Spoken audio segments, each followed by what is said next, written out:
just, reiterate, what I said, that if the defensive line is going to do their job and be as disruptive as they have been, then the secondary, I believe, have to match it. And matching it to me means staying healthy.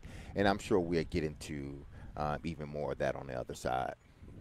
615-737-1025 is our phone number. We'll continue the conversation on the other side. Plus, we will take a deep dive into D-Mase's film room. We'll get into that on the other side. Caroline, Willy, D-Mase. We are brought to you by Zen Sports. Start earning cash rewards on your bets today. Gambling problem? Call 1-800-889-9789. All the big plays. Henry, touchdown, Tennessee! All the big stories. I fully expected DeAndre Hopkins wanting a one-year deal. All in one place. We are Nashville's best sports talk. 102.5 and 106.3. Touchdown, Tennessee! You're going to make a trade like this. Does he want to retire a Tennessee Titan? The doors on the board. Such superstar players. The Game and the Game Nashville app. Happy Thursday, people. Again, we are out here at the Grove Simmons Bank Open. But, man, I need to tell you something about Cool Springs MD. Over the years, more men have started to seek help for hormone deficiencies and imbalances. And Dr. Jeffrey Lodge and his wife, Daphne, along with that experienced and wonderful staff, give men the treatment required to improve their quality of life. Cool Springs MD services have already helped many men of Brentwood, Nashville, and the surrounding areas in Tennessee with improving their immune systems, energy levels, cognitive functions, and more. They're there to connect you with the medical care you require to have a healthy and enriched life. So, what better time now to achieve a healthy lifestyle? Men, what are you waiting for? Give Dr. Jeffrey Lodge at Cool Springs MD a call today for an appointment. Here's the number if you don't already got it saved in your phone. 615-486-3458. That's 615-486-3458. Or visit our website at coolspringsmd.com. When getting the job done right is job one, you need construction equipment that's built right. From compact track loaders to the world's #1 selling compact excavator, the Kubota construction lineup features durable Kubota engines, more comfort, and the versatility to do it all and do it right. Visit your local Kubota dealer today. Go to KubotaUSA.com for full disclaimer.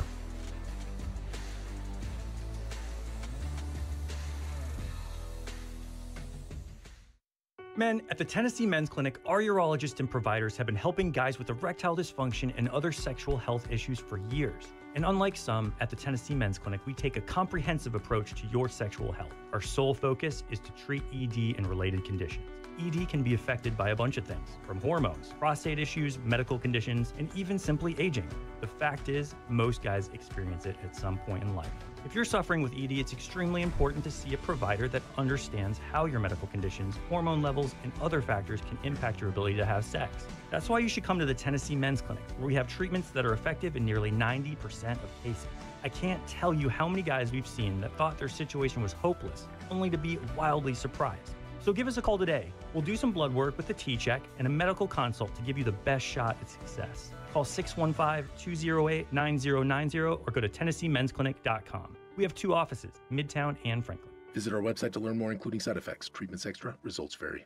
The 2 most sought-after, most prestigious names in bridal jewelry come together for one epic event next weekend at Genesis Diamonds. Tacori and Viraggio, the world's premier designers, will be showing off their entire collections. All the latest designs, many showcased for the first time ever, with up to $5,000 in savings. Everyone loves Tacori, meticulously crafted by master artisans in their California design studio. Discover the hidden details and exceptional quality that sets Tacori apart. There's always more than meets the eye with Tacori. Come explore the entire Tacori collection, including all new Tacori fine jewelry, earrings, bracelets, eternity bands, pendants, and more. If you're engagement ring shopping, this is a once-a-year event you can't miss. Other jewelers aren't even allowed to carry these iconic American-made brands. Also for this event, Genesis is showcasing an expanded selection of GIA-certified diamonds in all shapes and sizes. Next weekend, September 22nd, 23rd, and 24th. Take advantage of special incentives, zero-interest financing, and as much as $5,000 in savings. Only at Genesis Diamonds, Green Hills and Cool Springs.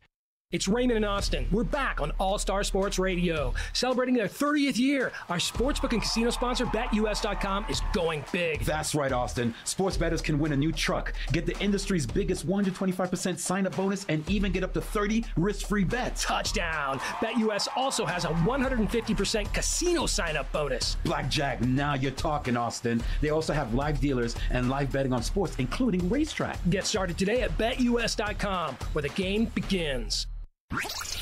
Anyone want to tell me what happened? Did you miss any of today's show? It's okay. It's fine. Don't worry. Subscribe to the Caroline, Willy, and D-Mase podcast on Apple, Spotify, and other podcast platforms, or by going to thegamenashville.com. All right, I'll give it a shot. Having some fun in the midday. Yeah, it's awesome. This is Caroline, Willy, and D-Mase on 102.5 and 106.3 The Game and the Game Nashville app. Willy, D-Mase, 102.5, 106.3 The Game, and the Game Nashville app. We're live out here at the Grove Club for the Simmons Bank Open, previewing Titans at the Chargers. Now, we stand corrected, and that is completely on me. I am disappointed in myself. And I watched the game twice, three times. I watched the game live, and then I watched the All-22 following the game when the All-22 came out on, what, Tuesday? Yeah. I completely missed DeAndre Hopkins, because he, in that last offensive down, the what, 3rd and 6? Third and 12. Third and 12, and he... With just under 3 minutes to go. And I think he caught the pass. I'm watching the video right now. He did catch it. It made it 4th and 6. Yeah. And remember, we were all thinking, are they going to go for it? Not. But, and I don't know why I didn't think of this too, because I remember this happening. He jogged over to the sideline, so he didn't need help to get off the field. But he got over to the sideline, and they clearly weren't going for it. So he knew they weren't going for it. But he lied down. He was lying down on the turf and started put his ankles up in the air and started massaging above his ankle on the one side. So it was on the telecast for sure. But my thing is, would he have, if the Titans had gotten another possession, would he then have come out? That's the question. For that position? We won't know. Or that. is he one of these guys? And I'm not saying he is one of these guys, but I have run into guys that any injury that they get, any small, big, it don't matter. They want time off. It's like, my ankle feels a little. Give me a sec. My ankle feels a little bit, I twisted it just a tad bit. I'm not gonna go today. Right. I'm not. My rotator cuff hurt. Maybe I'm not gonna go today. My quad is I feel it just a tad bit. I can do warm ups and stuff, but I'm not going to practice. Is he one of those guys? And is that what keeps him out of practice? And is that what people have gotten annoyed about with him? Not necessarily that you're missing practice, but that you're missing him for reasons that other guys are out here practicing. Guys with the same injury, they're out here practicing, but you're not. And we won't know. And we won't know, yeah. Like, we could play that game all day long, and if D-Hop couldn't practice yesterday, then he couldn't practice yesterday. I mean, I've said it, that the not practicing thing I can live with, whether that's by choice. I can't, not the way they offense. Yeah, they need they need reps. But I mean, if he can't go, he can't go. Like, yeah. if his ankle is, in a bad place, he can't play. But that concerns me because, and the Titans are back on the practice field today. We'll see what kind of work D-Hop gets, if at all. But that concerns me for Sunday because I saw against the Saints, DeAndre Hopkins was Ryan Tannehill's security blanket, is what it felt like. Every single snap, when Ryan Tannehill felt, at least to me, when he looked like he felt uncomfortable, he went right for DeAndre Hopkins. And this is if, now we don't know the status of what DeAndre Hopkins in his ankle is today, but if D-Hop can't go Sunday or if he's not 100% Sunday, then a Ryan Tannehill that had 0 touchdowns and 3 interceptions, completed less than 50% of his passes last week with D-Hop, loses his security blanket against a Chargers team that you're going to have to throw the football against. Yeah. I don't plan on him not playing. I think he will play because if the injury was that significant, I think Vrabel would have said something alluding to that, that it may be a little bit, or it's day-to-day, so to speak, or we're monitoring it. Can't give a definitive answer on whether he will play or not. But I expect him to play. I expect him not to feel any residual effects because once you get into the new game, your adrenaline is going. They may give you a shot, and then you go about your business. And now he may feel it after the game, but I do fully expect him to play against the Chargers this Sunday. We'll see. I mean, I think today's practice is going to be telling about what we can expect from D-Hop. Let's say, okay, let's break it down. If he plays this week, if he plays today, we feel good about him playing Sunday. If he's a full go at practice. Oh, no question. I think he could even miss today and still play Sunday for sure. Friday is the day that I would worry about. If he's missed all the practices, then, sometimes the coach will go ahead and say he's out. He'll rule some guys out on Friday afternoon. So, to me, in the big picture, they've got to get. There's plenty of other things they can work on. They need him out there, but there was a lot of untapped things, so many other issues that they need to work on. I still see that they can be. They left so much on the field. It starts there. Like, let's see the other guy. Let's get Okonkwo involved more. Let's get Burks involved more. If he doesn't play, it's an opportunity for those other guys to get involved. They'll have to get him involved. Yeah, you're going to have to. You're going to have to. The distribution is going to be. It's going to have to be a little bit more balanced in regards to the passing game. It was totally out of whack this past game. And I believe that's why they couldn't get any. It seemed like they couldn't get any rhythm with the other guys. Now, again, a few guys did have an opportunity. Chig should have caught the pass that not Chig. Well, yeah, Chig had a pass on the out route early in the game, and you pointed that out to me, Willie, that he shouldn't have because the vantage point I had, I thought the defender knocked the ball down, but Chig had his hands on it, and he could have caught it. The one Traylon Burks had in the middle of the field would have been like a 19-yard game. That's when he should have caught. So, Hop not practicing yesterday may help sort of get them away from solely relying on D-Hop in the passing game. It gives you an opportunity now to spread the ball around evenly because the minute he signed with the Titans, they felt, and I guarantee you Ryan Tannehill felt, his responsibility was to get D-Hop the ball at all costs, and it showed in the first game. I don't think the best formula for them to win is 13 targets. No, I don't either. To DeAndre Hopkins. I think it's 7 or 8 would be sufficient. Maybe a little higher some weeks, maybe a little lower some weeks, depending on the matchups. But I didn't think that the matchups were there. I saw their best corner on Hopkins a lot when they threw it to him. So I think that's one thing I'm thinking about if I'm Tim Kelly is let's find better matchups. Let's try to exploit the better matchups. They did on a couple, like the 2 touchdown throws that they missed. That was the matchup they were looking for, favorable matchup. Spears on a safety that can't run with him, or a linebacker on Okonkwo. Clearly, that guy was never going to catch up to Chig. Just the throw wasn't there. If they can get a little bit more of that, I think that will open some things up. But I thought there was, like you said, D-Mase, a little bit of we got D-Hop, we got to throw it to D-Hop, even though maybe the coverage was shifted to him a little bit. It looked like it. He didn't look like he was open in space very often. Even the ones he caught were contested, and he's good at catching the contested balls, right? Yeah. And that's the double-edged sword. Yeah. It felt like the ball was being forced.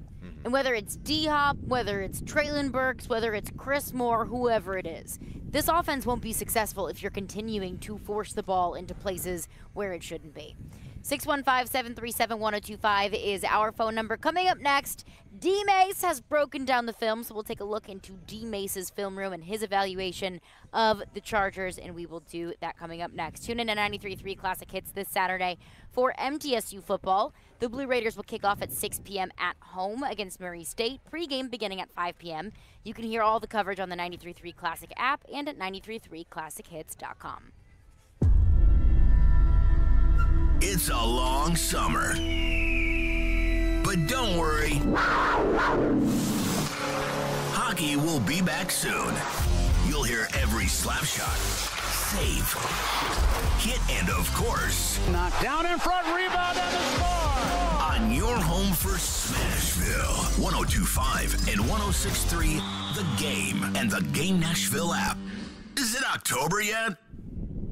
Hey, if you're looking to buy a new home, Loan Pronto wants you to know they've got a great tool to make it possible for you to get the best deal possible. And it's called the Dream Home Bridge Loan. it can help tap your home's equity so you can get the cash you need. Make a clean offer on that new home or that investment property with cash to cover the down payment.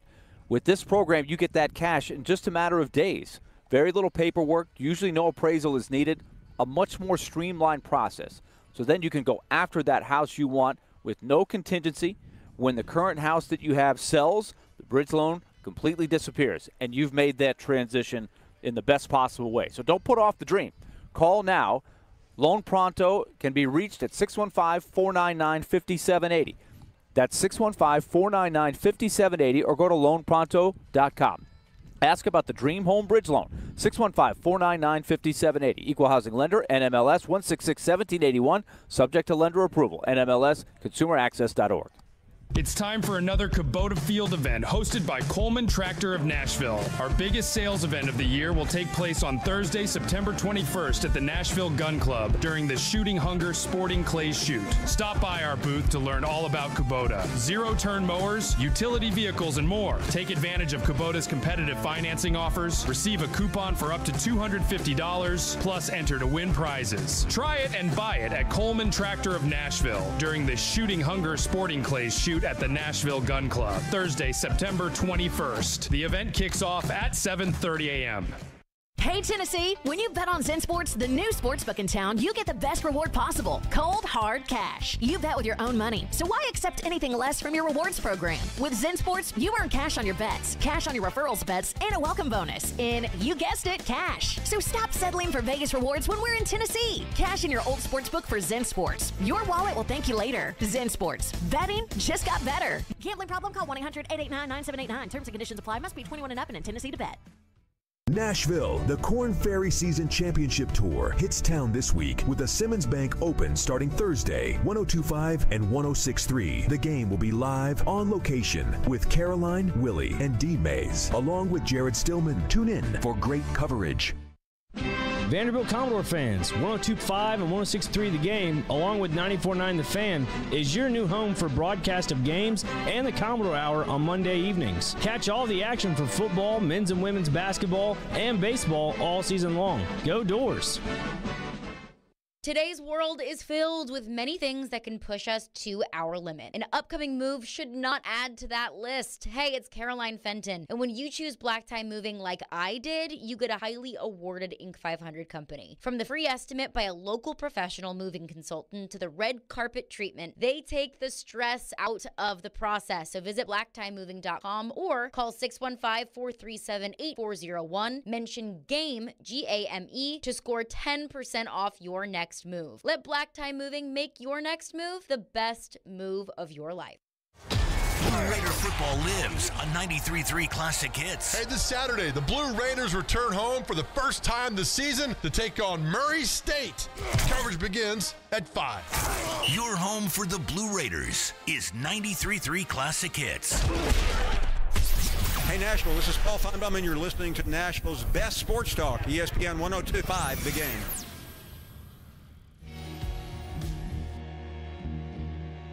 Caroline, Willy, D-Mase, 102.5, 106.3 The Game, and the Game Nashville app. All right, Titans taking on the Chargers. I keep wanting to say San Diego. Ryan Tannehill, putting that in my head. Taking on the Chargers this weekend at home in the Titans home opener. D-Mase, you took a deep dive. Jared let you borrow the film room. Yes, he let me go into his man cave and borrow the film room. So D-Mase is Jared's film room. Exactly. He had the old school, video. A projector? Yeah, projector. He had the old school. I like that in Jared. Where it like clicks like da-da-da-da-da-da-da. So you watched the Chargers game last week against Miami. Yeah, I did. And offensive takeaways. Offensive takeaways, this is a big team. This might be the biggest team that I've seen in a long time. It's reminiscent to the old San Francisco team when they had Jerry Rice, Terrell Owens, and I forget the other kid's name, the receiver name, J.J. Stokes. And all three of those guys you're talking about over 6'2". And I think J.J. Stokes was the biggest at 6'4". Even their tight ends were big. It reminds me of a team like that, or the Minnesota Vikings when they had Chris Carter, Randy Moss, and I forget the third receiver. But all those three guys were 6'3", 6'4", and up. The Chargers are this exact team. They're a big team. They love to run the football with both of their running backs. They're going to try to get Eckler. Eckler is the guy everybody knows. Eckler is the guy that you have to stop. Everything that they run in regards to their offense is through Eckler. But they do a lot of play action. They want to push the ball down the field. That's their motto. We're going to use our big receivers. We're going to push the ball down the field, or we're going to give them opportunities to catch the ball in space, turn up, and make plays. This is what everything is predicated on in regards to their offense. Herbert, he's Herbert. He looked okay at times. He looked really good at times for the Chargers in the Miami game. But the guy you're going to have to watch is Gerald Everett. This guy, I mean, he's a matchup problem. And speed. He has speed, but he also can flex out as a wide receiver. Again, the Chargers do a lot of three wide receiver sets. It almost, at times, it looks like a 5 wide receiver set. At times, because Palmer can flex out to wide receiver, as well as they have another backup guy in Parman Jr. That's another guy. He's 6'8". Josh Palmer is a guy that whenever you think about the Chargers, he's probably not the Donald first. Donald Palmer. Oh, I'm thinking of Josh Palmer. Yeah, is Josh Palmer still with the Chargers? I don't know if maybe he's not. I don't think he's still with the Chargers. Not maybe not. Sorry, continue. But it's Donald Palmer Jr. Okay. It's Parham Jr., not Palmer. Parham Jr. This is another guy. He caught a touchdown versus the Miami Dolphins. Big physical target. They also use him on the line of scrimmage, as far as blocking. So, but everything that they want to do from an offensive standpoint runs through Austin Eckler and what he can do from the running back position. Out the backfield, it's a lot of their runs are out of shotgun, and it's almost this sort of run pass RP. It looks almost like an RPO type of situation, but it's really not. He's just slow planning with the running back and allowing Eckler to find holes with this big offensive line. But it's not a physical team. It's weird because all of these big guys that they have, but it doesn't seem like they're a physical team. It's like they're a finesse team, but we want to run the football. Yeah. And they're able to do that because of Eckler's ability. He's about 5'8", 5'7". He gets hidden under those big offensive linemen, and he finds a hole or a space in the offense, and he goes. A guy with a lot of speed. So they got speed at the running back position. They don't necessarily have top-end speed at the receiver position, but all of these guys are big. Just imagine D-Hop, younger, a little bit more foot speed in the National Football League in regards to wide receivers. This guy just does it year in and year out. The problem with him is he can't stay healthy a full season. And it was unbelievable how little they had all of their guys on the field at the same time last year. So they're hoping for more luck. But Austin Eckler did miss practice yesterday. His agent passed away, and so that was part of the reason he was practiced. But they said he is dealing with an ankle injury. It's like D-Hop. Like, he played in the game. He did well. So how bad is it? It's hard to know. I wouldn't assume that he's going to miss the game because, like you said, there's so much that revolves around him. They had a second running back, Joshua Kelly. He ran the heck out of the ball. Yeah. They ran it 40 times against the Dolphins. So that was one of the things I was curious about, D-Mase, is Kellen Moore comes in to try to fix an offense that they couldn't get it right last year. A lot of it was because they didn't have all of their guys for most of the games. But they wanted more deep shots. They wanted more threat. But what he seemed to do was he spread it out, like you said, the 5 wide. And then a lot of times they would spread it and run it, and they ran it well. Like, if they saw a certain coverage, I'd never heard of Joshua Kelly. The guy, every time he touched the ball, it seemed like he was making a nice play. Yeah, he was. These two guys together, they both had 32 carries, just shy of 200 yards. So they're being effective in what they want to do, running the football. But Willy's right. This team, they get in a lot of multiple sets. They do a lot of motioning. They try to disguise what they're doing until the last minute. They try to put the defense in a bind where they're constantly thinking and getting them off balance, so to speak. So look for a lot of motion, a lot of different formations, different personnels, and I'm sure this is what the Titans, from a defensive standpoint, they've been working hard at communicating who's on the field, who's not on the field, because even though they may have double tight ends on the field, they could still be spread what it seems like as 5 wides, because these 2 tight ends are so versatile in what they can do. I'm really interested with the Titans front. Do they try to run it as much as they did last week? Was that just a matchup thing with the Dolphins? I mean, you're looking at Jeffrey Simmons and T.R. Tart. It's never easy to run on them. I would think that the Chargers would go into the game thinking, let's use what we have through the air a little bit more, especially if Fulton is hampered with the hamstring, and they don't have Hooker, which looks very likely at this point. It looks like Kellen Moore is probably looking at some matchups and saying, I kind of like this matchup. I like that matchup. I think that's going to be key, is if they can disrupt Justin Herbert, because if he can sit back there, he's going to find some matchups that are pretty good. I think what the Chargers are going to do is they're going to try to spread the Titans out.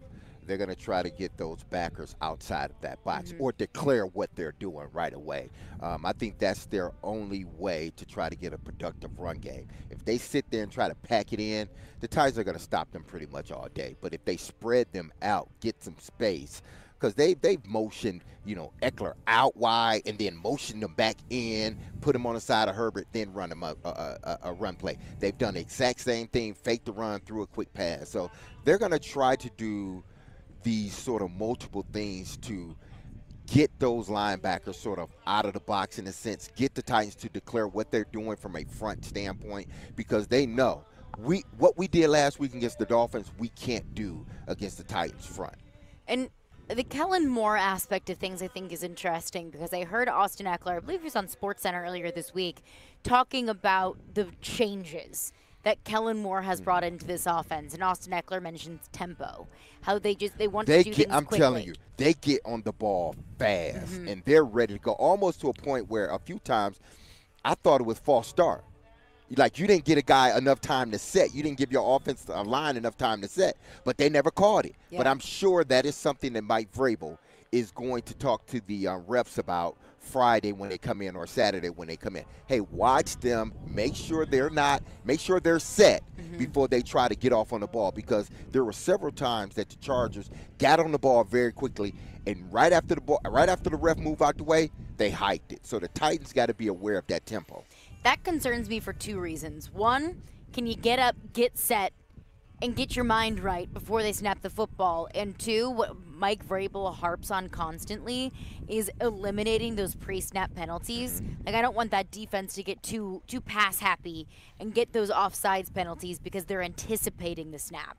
But we'll continue with D-Mase's film room coming up next. Let's look at the defensive side of the ball, because the Chargers, man, like, they have been in some shootouts. They have won and lost some high-scoring games. Plus what Charles Robinson had to say about the Chargers defense and how that should affect what the Titans do offensively this weekend. We'll get back into D-Mase's film room coming up next. Caroline, Willy, D-Mase, 102.5, 106.3 The Game. We are Nashville's best sports talk, live and local from 6 a.m. to 6 p.m. When you want the national Hey. I got this. I'll take it from here. Okay, go ahead. Dying to hear this. We have the best national voices that you'll find anywhere. Who was more deserving of being thrown from their game? I'm odd, so I get the odd picks. They have a new coaching staff. It's not a bad scenario for them. We are 102.5 and 106.3 The Game. And 94.9 The Fan.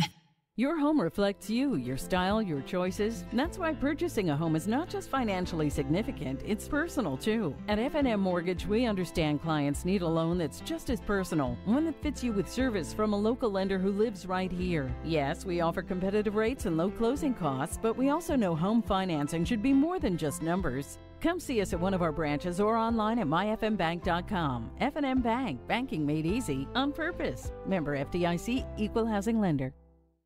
Willy Donick here for Pella Windows and Doors of Nashville. The official brand perception report for doors and windows is in. Pella Windows and Doors are the leading brand among all others. A few reasons why. Pella is regarded as the highest quality, the most innovative, and the installers with Pella of Nashville lead the way for attention to detail. That's why Pella Windows and Doors of Nashville is one of Pella's top locations in the country. For new doors or windows, I suggest you choose the experts at Pella Windows and Doors of Nashville. Go to PellaNashville.com.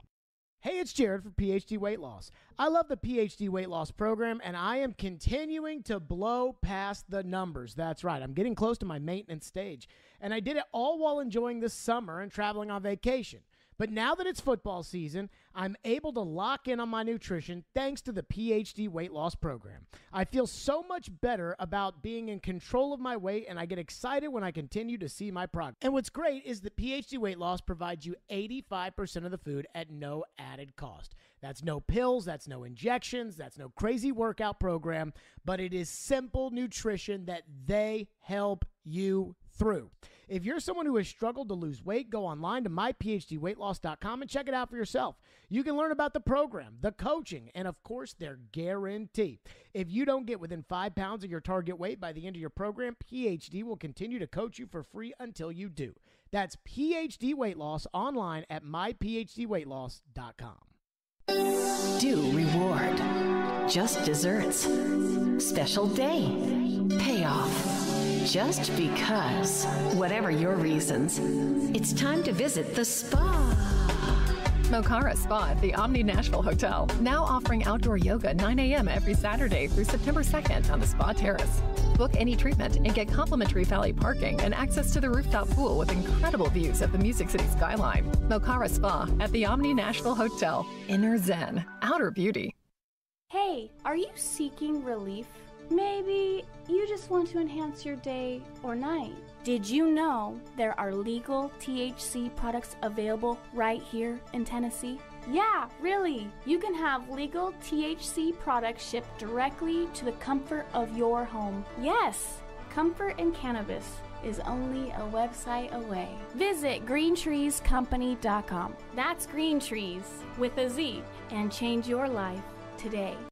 They're homegrown in Nashville, discussing the biggest topics in the SEC. The fans are going to want the rivalries to stick around. They've lost to Alabama every year. The NFL. What if all the top 3 quarterbacks went 1, 2, 3? You've got to draft your guy at 2. And anything in between. From thinking we know everything to then forgetting about everything we thought we knew the day before. They're Jonathan Hutton and Chad Withrow on Outkick's Hot Mic. Out of the gates, ready to go. Weekdays from 2 to 5 on 94.9 The Fan and The Fan app. This is Caroline, Willy, and D-Mase on 102.5 and 106.3 The Game and the Game Nashville app.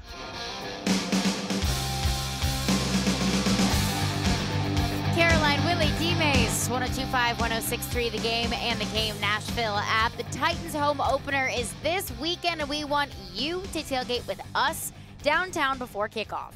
Join Jared Stillman, Chris Sanders, and D-Mase at Teddy's Tavern, located across from the Bridgestone Arena Plaza this Sunday from 9:30 to 11:30. They'll break down the Titans' Week 2 matchup against the Chargers and give you the latest updates before the game. Our NFL pregame show is presented by Parman Tractor and Equipment and the Beast Unleashed. So let's get back into D-Mase's film room. Jared lent him the film room for the evening. Watch the Chargers-Dolphins game last night. And D-Mase, unrelated to the Chargers, you did mention how great the Dolphins looked.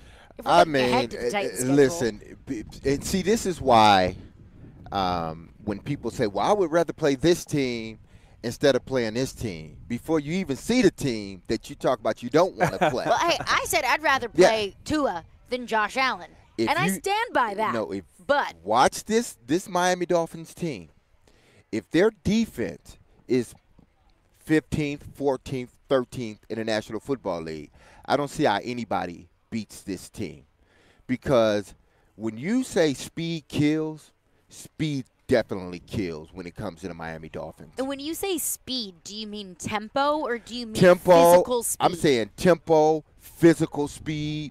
Everything they do seems like it comes from the root of it is speed. Everything from an offensive standpoint they do, I think, is rooted in the speed that they have. Tyreek Hill, Waddle, the running backs, everybody, skill position-wise, it seems like everybody is running on a different level than their opponent. What they were able to do against the Chargers, I'm not sure the Titans can do because the Titans don't have the speed that Miami have. But if y'all want to watch a team with speed, watch the Miami Dolphins. And to me, it's going to be hard to beat a team like that. Now, once you get in the playoffs, things are a little bit different. Teams tend to, figure out a way to try to neutralize it in some respect. But you can only do that when you have one speedster.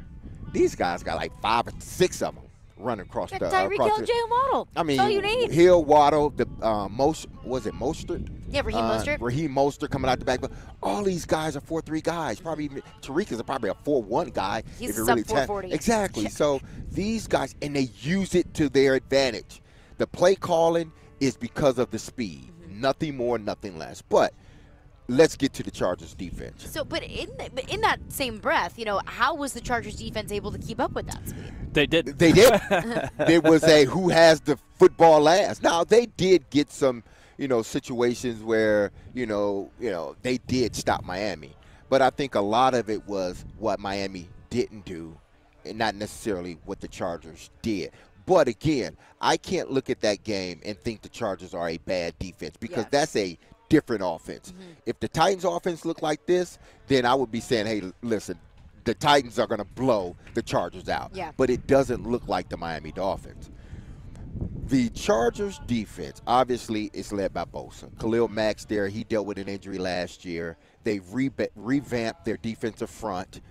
They got rid of their first-round pick from a few years ago. So they sort of revamped this defensive front. From a secondary standpoint, again, when I said this team was a big team, they are big both on offense and defense. All of their corners, with the exception of Asante Samuel Jr., are over 6 foot. Their safeties, Darwin James Jr., he's a 6-footer. So these guys have a bunch of size. What killed them against Miami is that their size couldn't match the speed and the smallness of the Miami Dolphins. Well, it sort of matches up well with what the Titans got bigger receivers. Titans receivers are not as fast as the Dolphins receivers.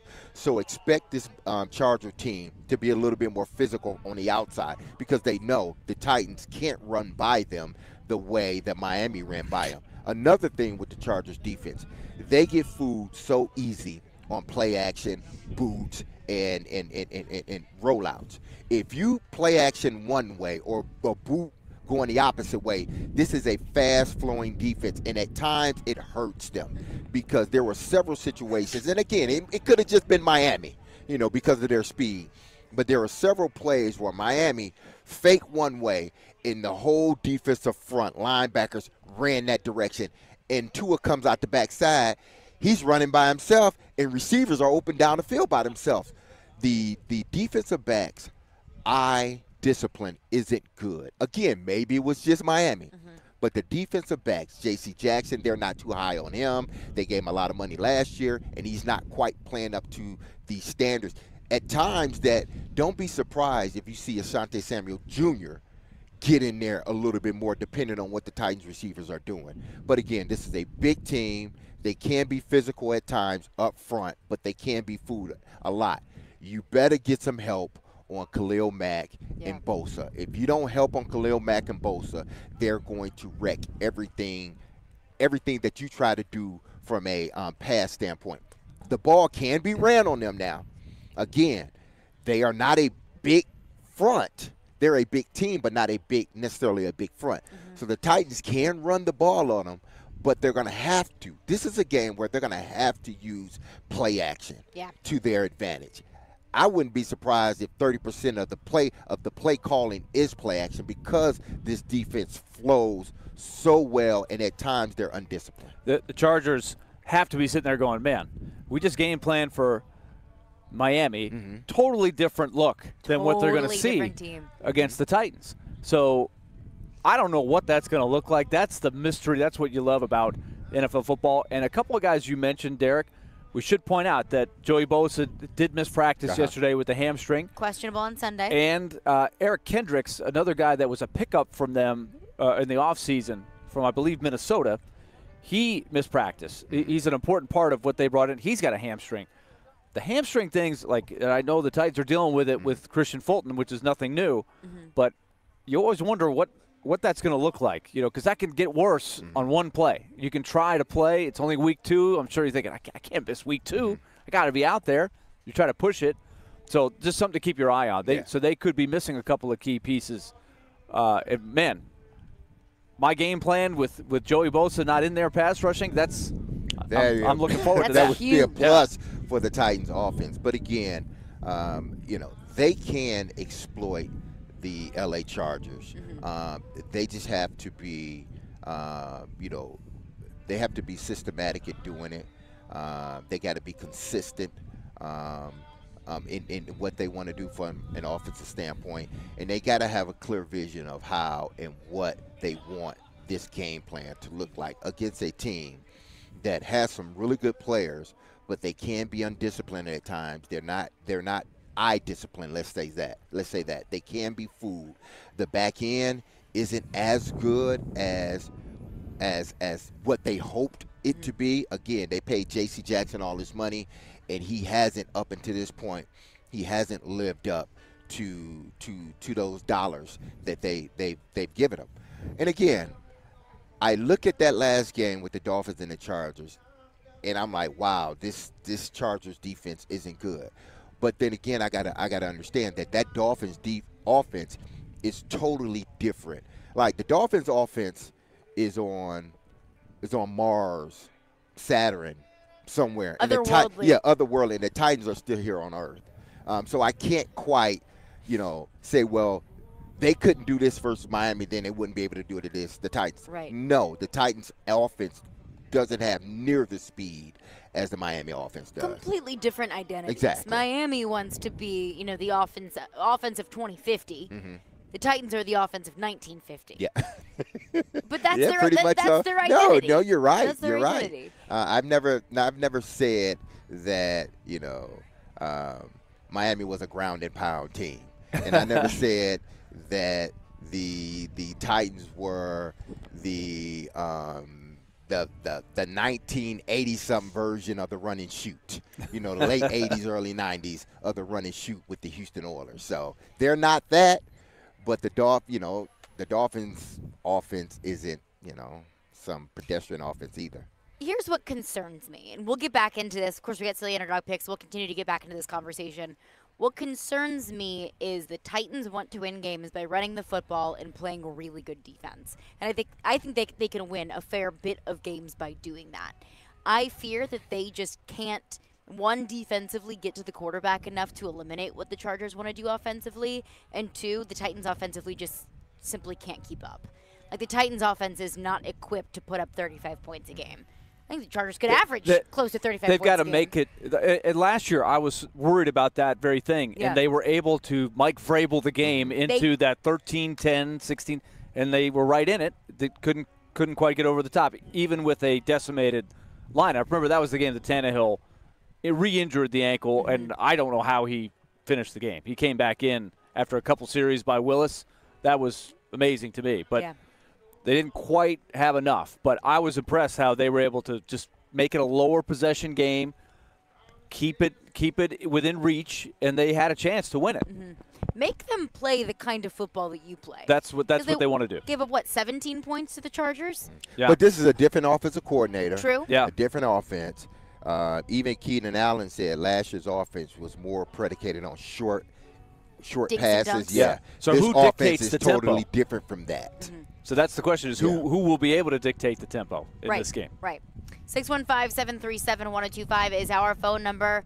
Let's make some picks. Silly Underdog Picks is next. And hey, sign up for Silly Underdog Picks for your chance to win weekly prizes. Make your picks today at thegamenashville.com or the 1025 The Game app as Week 1 of the NFL kicks off this weekend. Week 2 of the NFL kicks off this weekend. Silly Underdog Picks is presented by Volunteer Hose and Gasket and Superbook Sports. ElectronicExpress.com. We make it happen. It's Raymond and Austin. We're back on All-Star Sports Radio. Celebrating their 30th year, our sportsbook and casino sponsor, BetUS.com, is offering a 125% sign-up bonus plus up to 30 risk-free bets. It's called Bet Protect, the perfect offer for crazy plays, like the famous butt fumble. It's the GOAT of embarrassing plays. Really, remember when you bet me you could do a live show with a GOAT as your co-host, and he face-kicked you? Thankfully, I didn't take the under on that one. Anyway, folks, get Bet Protect today. The industry's biggest 125% sign-up bonus plus up to 30 risk-free bets. BetUS.com, where the game begins. It's time to celebrate this fall and unleash the beast. Monster Brewing proudly presents to you Beast Unleashed. 0 caffeine, 0 sugar, all the adult beverage fun. The Beast is unleashed with great taste, bold familiar flavors, and 6% alcohol. Go wild with Mean Green, White Haze, Peach Perfect, and Scary Berries. Don't fear the Beast. Enjoy Beast Unleashed at your next tailgate or football party. Drink responsibly. Must be 21 and over. Get ready, Blue Raider fans. The wait is almost over.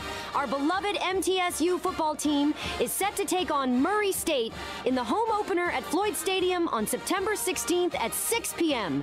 We can hardly contain our excitement. Don't miss out on the action. Get your tickets now by visiting goblueraiders.com/tickets. Cheer on your Blue Raiders and let's make some noise as we root for our team. Let's go Blue!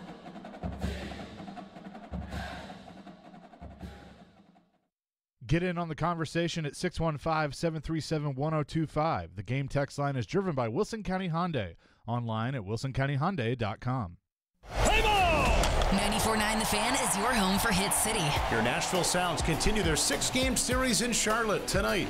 Gloves, grabs, guns, gets them, and the Sounds win again. Pre-game at 5:50. Nashville Sounds baseball on 94.9 The Fan and the Fan app. Now, your Game Center update. This Game Center update is delivered by Black Tie Moving. This is Nick Frazier with your Game Center update. Yesterday on the Chase and Big Joe show, the great John McClain joined the show and shared his thoughts about the Titans' offensive woes versus Saints. Now, I'm guessing that offensive game plan is going to change considerably, and they'll try to get back to what they do best, and that's not carry the ball totally 22 times. They averaged 4.7 yards a carry, so it was basically how many times they ran it was the issue. They got away from being what they are, and in a close game like that, that's what's so surprising. Tune in tonight to 94.9 The Fan as the Nashville Sounds look to continue their winning ways versus the Charlotte Knights, the AAA affiliate of the Chicago White Sox. You're listening to 102.5 and 106.3 The Game. Game Center update delivered by Black Tie Moving. Use the promo code GAME to score 10% off your next move. For more, follow us on Twitter at 102.5 The Game or visit thegamenashville.com. Live from the Hiller Plumbing, Heating, Cooling, and Electrical Studios. WPRT-FM Pegram, WPUC HD2 Laverne. Ross Chastain will be first to finish in the Ally 500 at Nashville Super Speedway. Nashville's exclusive home for NASCAR. 102.5 and 106.3. Checkered flag is in the air. Man, this is a win in the cup race. The Game. A Cromwell media station. Covering your teams and the news of the day. Ladies and gentlemen.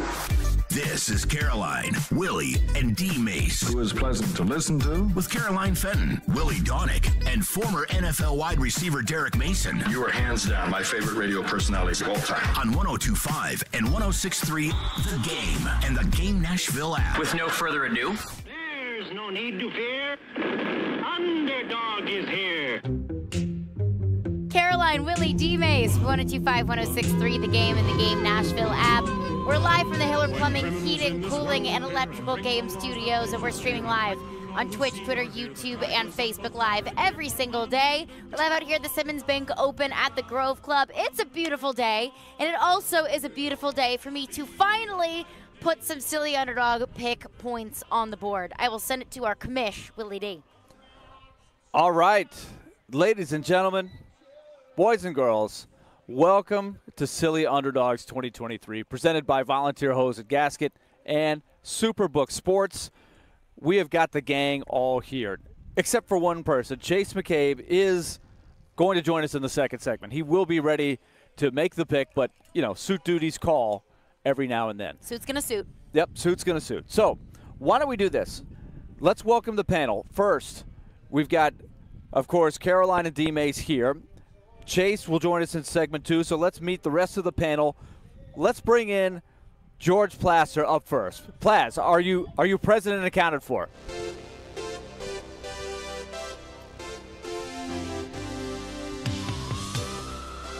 Apparently the music is, but George is not, or is George just admiring Jump?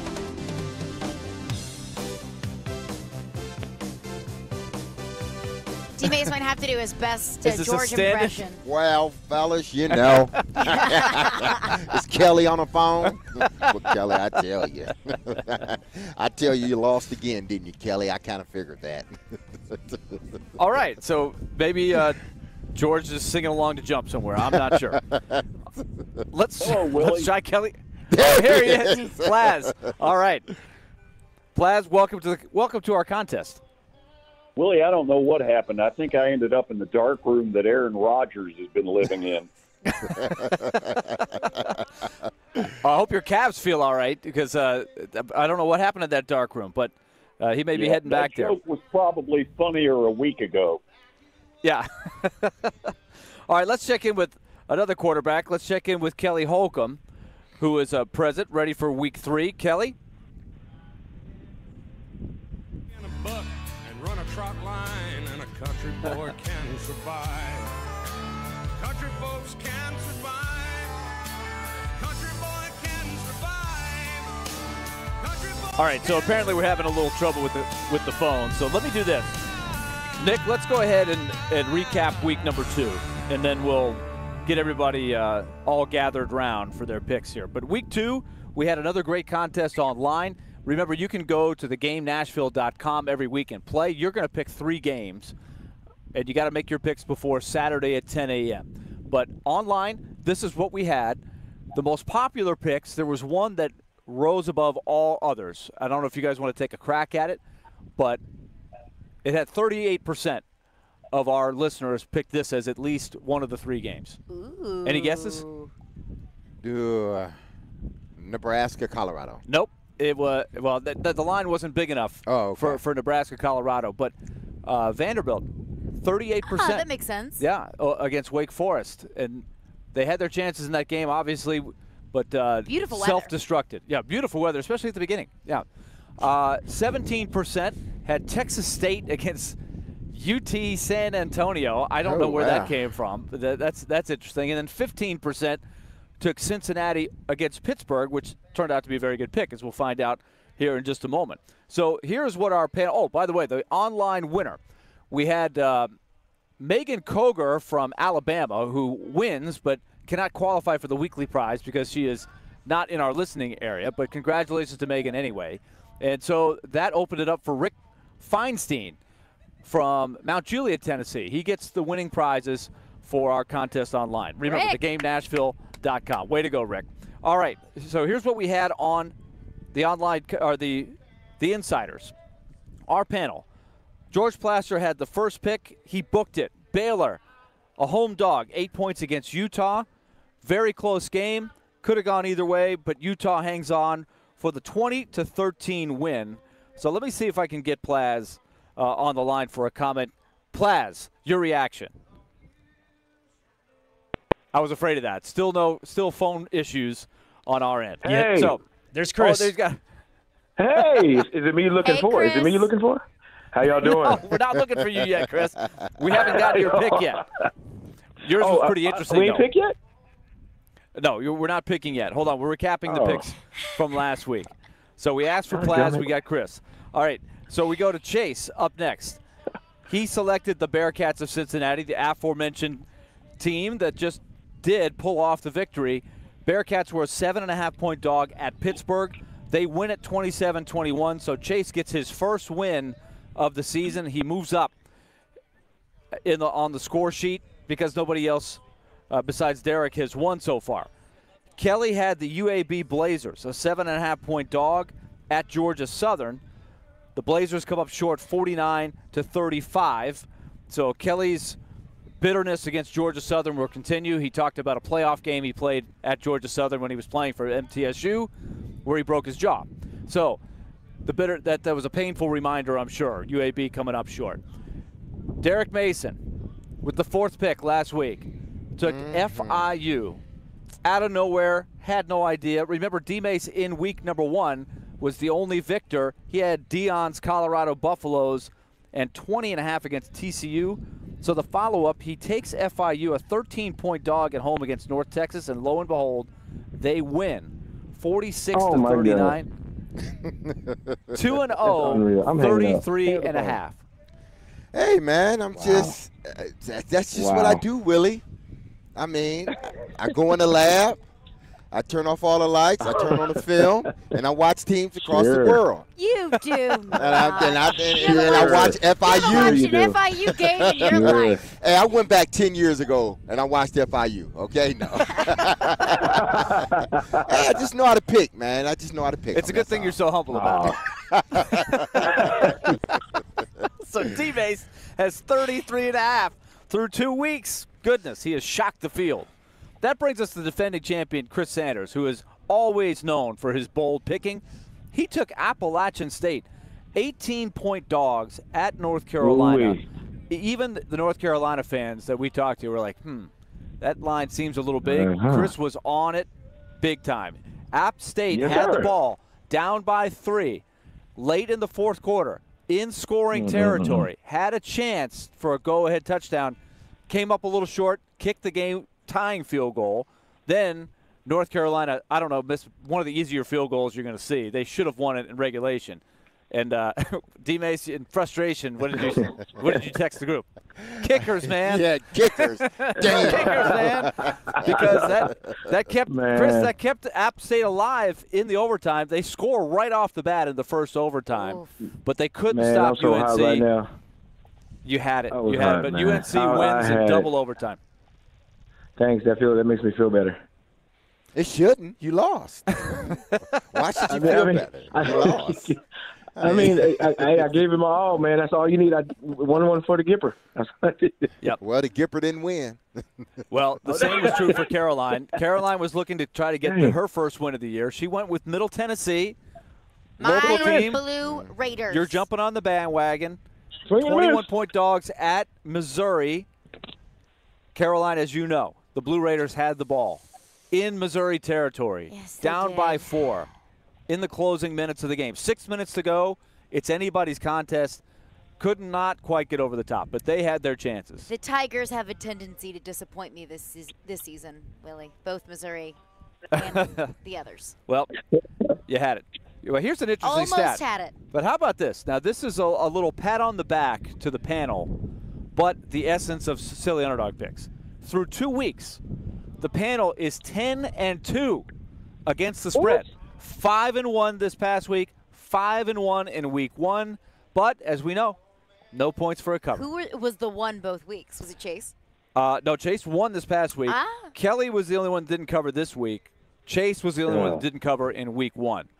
But you guys have been all around it, but you got to win outright. The underdog must win outright in order to win. So, after 2 weeks, Chris, how do you feel?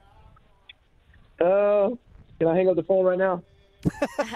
No, because you got to make your pick in the next segment. So hang on, hang tight. It's a long season. Usually you're full of positivity, Chris. I thought I was counting on you. No, I might have to call Dwayne and bring him back to the show, man. That's what might happen. Oh, if Dwayne shows up, that means things are not good. Things are not good. Not good. All right, bring Dwayne back, baby. Week 3 is coming up. We'll make the picks with the panel. We'll see if we can get our phone situation all correct and ready to go. Chase will join us. Chase has the first pick, followed by Kelly. D-Mase picking 3rd. Chris 4th. Caroline 5th. Plaz 6th. And after 2 weeks, it is D-Mase with 33.5 points. Chase with 7.5. The rest of the panel still searching for the first victory. Stay tuned. Silly Underdog Picks presented by Volunteer Hose and Gasket and Superbook Sports is coming back. Live and local. You need to give Ron Tannehill a 2-year extension. There haven't been too many coaching changes for the Predators. And your source for Nashville sports. I think that's what the Titans need. Players who can score. We are Nashville's best sports talk. 102.5 and 106.3 The Game and the Game Nashville app. We got a good thing growing at the Nashville Fair. We offer nightly music, wrestling, cultural arts, barnyard animals, dinner shows, games, competitions, classic fair foods, and thrilling rides. Join in and explore the fun at your Nashville Fair, the only fair in Nashville. Now through September 17th at the Fairgrounds Nashville. Buy tickets online and save at nashfair.fun. Come on out and grow with us at the Nashville Fair.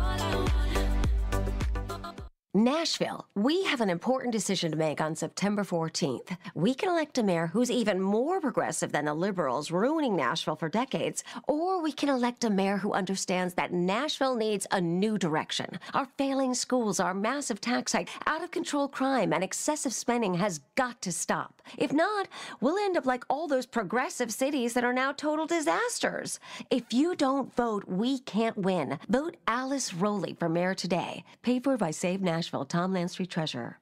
Hey, folks, Joe Rexford here talking to you about PhD weight loss. I had a goal when I went to this program, losing 38 pounds, got down 39, then went past the 40 mark, but I'm in maintenance now, and maintenance is a fantastic plan as well. Keeping the weight off, losing the weight, no pills, no gimmicks, no other suppressants. This was a fantastic plan with a weekly coach call with my coach, Rachel. You understand what is going on with your body in this process. The program is designed for you. Then it is tweaked for you. It is a plateau busting program. And if you've tried to lose weight on other programs, you know how it goes. You do it for a while, it might work, then you get sick of it, move on to something else. PhD weight loss does not give you that experience. You are going to stick with it. It's easy to stick with it, and then you're going to keep the weight off. You're going to know this is simple and easy. Again, you have a coach, and there's a guarantee. If you don't get within 5 pounds of your target weight at the end of your program, PhD will continue to coach you for free until you do. Join me now. You won't regret it. Visit myphdweightloss.com. Honey, what's an 8-letter word for difficult to explain? When we planned on retiring, we never planned on Medicare being so confusing. What's a 6-letter word for special skills or knowledge? Fortunately, Farm Bureau Health Plans is an expert on all things Medicare. With 75 years of helping Tennesseans, they helped us understand our Medicare options. Why are these things so complicated? Talk to your local representative or visit fbhp.com. Farm Bureau Health Plans. Plan on us. We try to stay cool by being on social media. I'm with it. I'm hip. Follow us on Twitter at 1025thegame and on Instagram at 1025thegame Nashville. Hey! Oh yeah, and like us on Facebook too. Having some fun in the midday. Okay, that's really fun. This is Caroline, Willy, and D-Mase. It's a good source of energy because it's live. On 1025 and 1063 The Game and the Game Nashville app.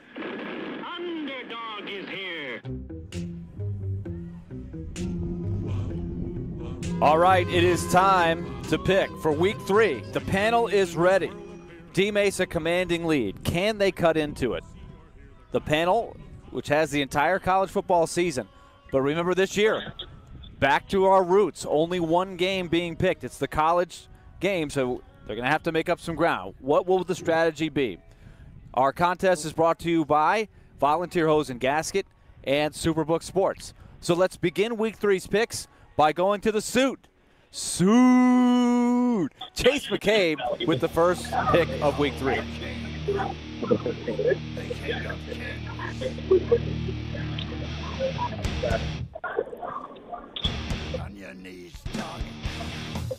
Well, it is an honor to have the first pick in the competition this week as I sit here at lunch with my fan base, my fan club, Max Hers and Bob Cole.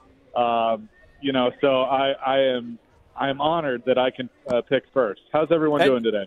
And you're coming off a win, Chase. You must be in a very nice mood thanks to the Cincinnati Bearcats. You're am coming off a great possession win. of second. I'm feeling good about it.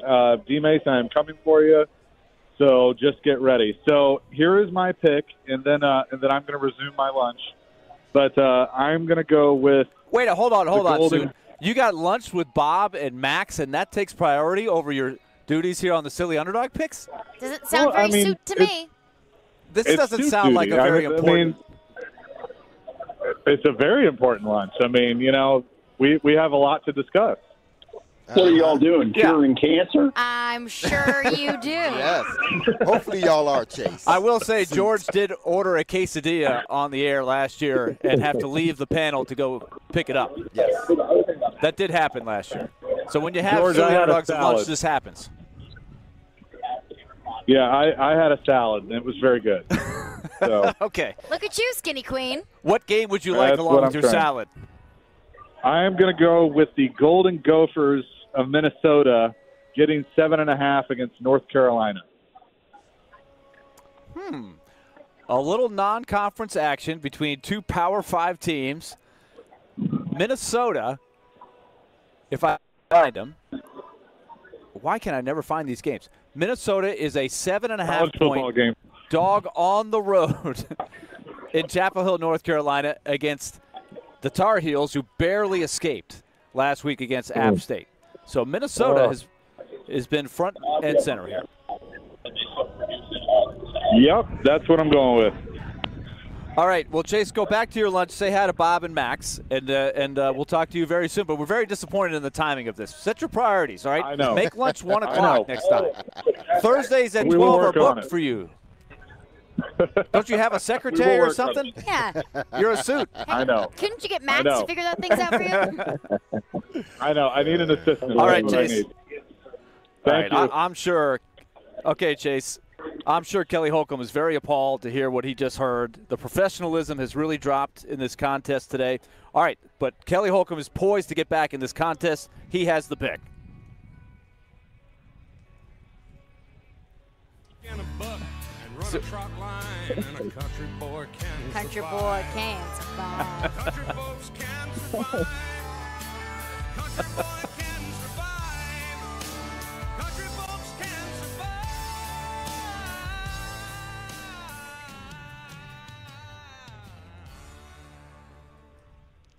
I love my Titans. Tighten up. I got three things. I got three things right now. What kind of gym shoe operation are we running here? Have y'all paid the phone bill? What's the deal? I got a cricket phone. And this second thing, that's just totally ridiculous what Chase just did. That's really unprofessional. He can stay with the Unacceptable. suits. We need to ban him from the contest. And thirdly, George needs to lay George needs to lay off the quesadillas, and he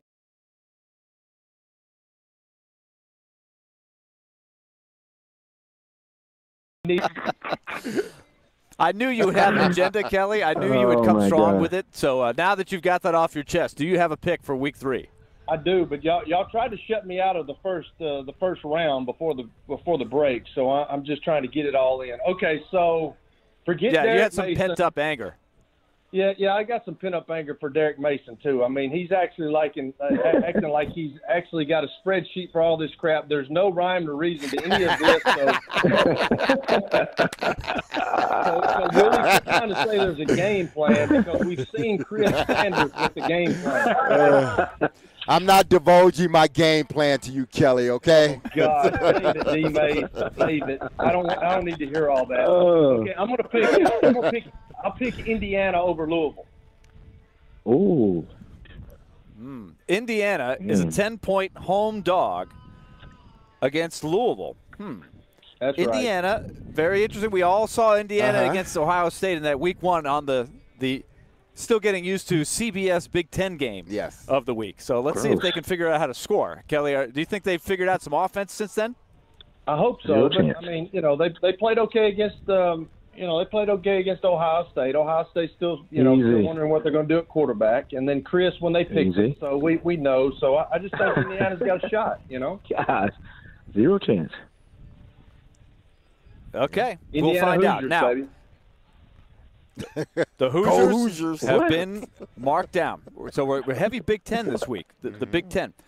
Let's go to D-Mase. He's got the third pick of the week. Right now he's got a commanding lead. Let's see what his strategy entails. Go green, go white. Yeah. I love that song. It just brings like back it. Oh, my good goodness. memories of me sitting in front of the television watching it. Every chance it comes Oh, my on, every God. time it comes on. Well, fellas, listen. I'm not going to tell you how I come about my teams because I'm not going to give y'all that type of information. I'm sort of like Bill Belichick when it comes to that. I keep it all in house. I've said that so many times that you guys are very similar. Yeah, I don't want y'all to know anything. So, Kelly, you will never know how I make my picks ever. But this week, I'm staying with the Big Ten, and I'm going with my alma mater, Michigan State. I know they're going through some things as far as their coach. The coach has been dismissed, and we all know why. But when you have somebody like Harlan Barnett, who's been there for the last 15 years, he went there. He's a staple at Michigan State. And then, you know what, to top it off, we got Coach D coming back with the headsets on. So that is a recipe for something great. So my Spartans will welcome the Huskies into our stadium, and we will take that Husky and put it on the leash and walk it. We're walking that Husky. We're walking it Saturday, and I will get another 20 points. I think it's 20 points or 14. What is it? What is Michigan State is a 16.5-point dog. Absolutely. So we're walking that. We're walking that Husky at home against 8th-ranked Washington. The offense. We average 40-some points a game. The quarterback is still figuring things out. We'll be all right. Washington ain't playing no defense. They played against two slappies, as did we. We played against 2 slappies as well. But they ain't stopping nobody. We all know they don't play defense in the Pac-12 or Pac-10 or whatever it is, Pac-8, Pac-6, whatever you want to call it now. No pack, no mo. Yeah, no pack. I really feel the spirit of the Spartan pride welling up inside D-Mase. A lot of adversity around the program. Oh, yeah. Mel Tucker has been sidelined. Hasn't been great. Not a great look for me. But when you had Coach D, it's all right. I have read a lot about the story, too. Needless to say, I'll just say, read it for yourself. It's very bizarre. Yeah, it's very messy. bizarre. He's got his side of the story. Very messy. She has hers, but yes. Oh, boy. It is what it is. But D-Mase says they will overcome. Absolutely. I know there's a lot of – I was with the Preds the other day. There's some Michigan State people there. So their morale has been down. D-Mase, I feel like you're picking up the morale. Yeah, my morale is not down because that program is in good hands with Harlan Barnett and Coach D. Absolutely. We're All good. right. That brings us to Chris Sanders, the defending champion. He has there we go. come up short in his first 2, almost had it, but let's see what he's got for us this week. Hello. All righty. Here's where I make my move. I'm coming to get you, D-Mase. I think with this pick, I'm glad nobody didn't pick it. I was a little nervous that somebody was going to take it. It is Western Michigan over Iowa, 28 points. Another game involving the Big Ten. Western Michigan. That's a good pick. Western Michigan over Iowa. Western Michigan. Iowa. Say that again. Western Michigan over Iowa. Did you see Iowa play last week? Iowa's pretty good. But they got to go against Western. Western Michigan is going to win that one. Are they the Broncos? They are the Broncos. Okay. They are the I Broncos. thought it was Central Michigan. I'll give you credit for that. Is it the Chippewas? Yeah. Yes. Yeah, Antonio Brown's old stomping grounds. See, there it is. That'll help us. What, Antonio Brown? If y'all asking that, I wouldn't pick him. I don't know how much help he's going to be. Exactly. The Broncos of Western Michigan, it is not a requirement to have to know the nickname of the team you pick. Otherwise, Chris would be in big trouble. Yes. Western Michigan is a 28.5-point dog at number 25, Iowa. That is Saturday at 2:30 on the Big Ten Network. So the Hawkeyes. Okay. Chris, you need this to get back in. That's a tough Iowa team. They had a tough battle last week versus Iowa State, but it's Iowa State. But this Iowa State, that's the in-state rivalry. That game's always tough. So all 4 games involving Big Ten teams so far. All right, Chris, we move on to Caroline with her first or her pick for week 3. This was tricky. You did not have to pick a Big Ten game, by the way, just because the rest of the panel. Well, that's exactly why I am not picking a Big Ten game. I'm going to keep it in-house in the SEC. I'm going for not just a home run, I'm going for a grand slam here.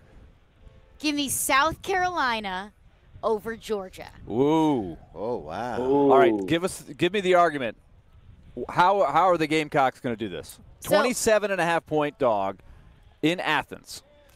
South Carolina has the more experienced and better quarterback. So that's what I'm going with. I'm rocking with Spencer Rattler, who's been in college for about 17 years. Yeah, he has. Over Carson Beck, who's still learning the offense, who still kind of looks a little uneasy about himself. Started slow last week against Ball State. So I will take Spencer Rattler over Carson Beck. Spencer Rattler got in college when Beck was what, in the 3rd grade? Maybe. Yeah, I'm thinking so. Close to it. Well, Carson Beck's been in college. I think this is either his 3rd or 4th year in college. But give me South Carolina. Give me the Gamecocks. So looking for the ambush in Athens. All right, let's go to Plaz for the final pick of Week 3.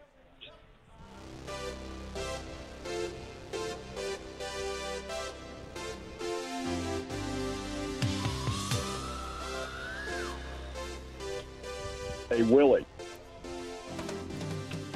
Yes, George. Spencer Rattler's a dog. In a good way or a bad way? Yeah, like a D-A-W-G dog. Exactly. Not in a good way. Not in a good way. No. There's some INTs coming in his near future. He has yet to throw one this season. Well, that's because he was sacked about 14 times. That offensive line is not great. They got some issues. But let me say this. What I'm about to pick has some serious issues. Okay. I'm going to take Illinois. Ooh. Going back to the Big Ten. So all but one pick involved at least one Big Ten team. Illinois is a 14.5-point home dog as they take on Penn State, number 7. So this is interesting. Illinois, George picked against in Week 1, and they broke his heart there because they barely hung on to beat Toledo, who was the underdog. Now they're looking for the upset against Penn State. So, George, did you feel obligated to pick in the Big Ten because of all the other picks? Willie, let me put it this way. When you pick 14th, isn't that how many people we've got on this panel? Not quite, but I see your point. Okay. When you get to the end, you kind of get down to some – I mean, here's scraps. what I had left. Buffalo without Josh Allen. I had Mississippi State because I was hoping that – I thought you were going to take Mississippi State. Yeah. To be honest, I had Michigan State. I'll be real interested to see what happens in that game if there's a rally around the coach. Who knows? Who knows? Yes. All right, let's recap There wasn't much left. Yeah. All right, let's recap the picks for week number 3, silly underdogs. This is what we have. Chase McCabe from lunch, along with a side of salad, takes Minnesota, a 7.5-point dog as they travel to North Carolina to take on the Tar Heels. Kelly Holcomb selects the Indiana Hoosiers, 10-point home dog taking on Louisville. D-Mase, in a commanding lead right now, takes his alma mater. The Fighting Spartans from Michigan State, 16.5-point home dog as Washington comes to town. Then Chris Sanders, another Big Ten alum. He stays in the conference, and he goes Western Michigan, 28.5-point dogs playing at Iowa against the 25th-ranked Hawkeyes. Then Caroline Fenton, the rookie, looking for her first win, selects South Carolina, also a huge underdog. They're 27.5 points at Georgia, the number 1 team in the country. Can they shock the Bulldogs? And then finally, George Plasser goes back to the Big Ten. He'll take the Fighting Illini of Illinois, 14.5-point home dogs as they take on Jimmy Franks and the 7th-ranked Penn State Nittany Lions. Remember, you can play by going to theGameNashville.com. Make your picks. You'll make 3 of them Saturday morning before 10 o'clock. So those are our picks for week number 3. Ladies and gentlemen, as always, good luck. Yeah, whatever. Whatever, Willie. Hey, I hope all y'all lose. I love y'all, but I hope all y'all lose. Okay, just so you know. Go play in the traffic, Derek. Oh my goodness. All right. All right, Appreciate Chase, y'all. we'll talk to. Oh yeah, sorry, Chase is at lunch. He's not on Yeah, with us. yeah. No, Okay. Chase. So we Chase can't having say a great goodbye to Chase. Yeah. time on the town, doing it, whatever it is that he wants, eating salads and gallivanting around the city. But all right, coming up next, we'll get back into the Tennessee Titans. What Tim Kelly had to say about his thoughts on the offense last week, how they'll adjust it coming up against the Chargers, and we'll get into that coming up next. Tune in for Nashville Sounds Baseball today at 6:04 p.m. Precise. On 94.9 The Fan, the Sounds take on the Charlotte Knights, AAA affiliate of the Chicago White Sox. Sounds Baseball at 94.9 The Fan, presented by Farm Bureau Health Plans and Family Leisure. New home. New energy. Same Blue Raiders. 99 yards! Touchdown, Middle Tennessee! Catch every game for MTSU on 93.3 Classic Hits. Coach Rick Stockstill is poised to lead his team to yet another bowl appearance. We're really excited about this opportunity. Your home for the Blue Raiders is 93.3 Classic Hits and the Classic Hits app. Caroline Fenton here for our friends over at Superbook Sports. Why bet with the big boys this football season? Instead, try your hand with the local book, Superbook Sports, this fall. Superbook Sports is the book next door, just a dedicated team of the best odds makers in Las Vegas, making sure that you get the best prices and parlays anywhere.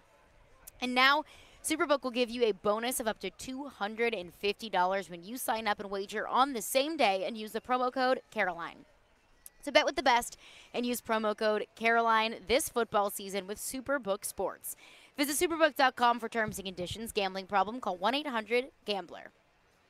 It's back. The world's biggest spa sale at Family Leisure. How do you know it's the world's biggest spa sale? Well, it has to be. It is sponsored by Artesian, American Select, and Strong Spas. Those are some of the biggest brands, and it's at 12 Family Leisure locations across the country. That is pretty big, but there's more than 700 spas in stock and incoming at the Family Leisure stores, and many more display model spas at liquidation prices. Spa prices start as low as $39.99. It's the world's biggest spa sale at Family Leisure. Both locations, Franklin and Antioch. Where family and fun come together. In St. Pete, Clearwater, Florida, fun in the sun goes way beyond the white sand beaches. Let's rock out at a waterfront concert at the Sound. Let's marvel at masterpieces of the Chihuly collection and make some flippered friends at the Clearwater Marine Aquarium. Let's pedal the 75-mile Pinellas Trail and stop at Florida's oldest microbrewery along the way. This fall, let's go for all the sun and none of the crowds. Let's shine. Plan your getaway at visitstpclearwater.com.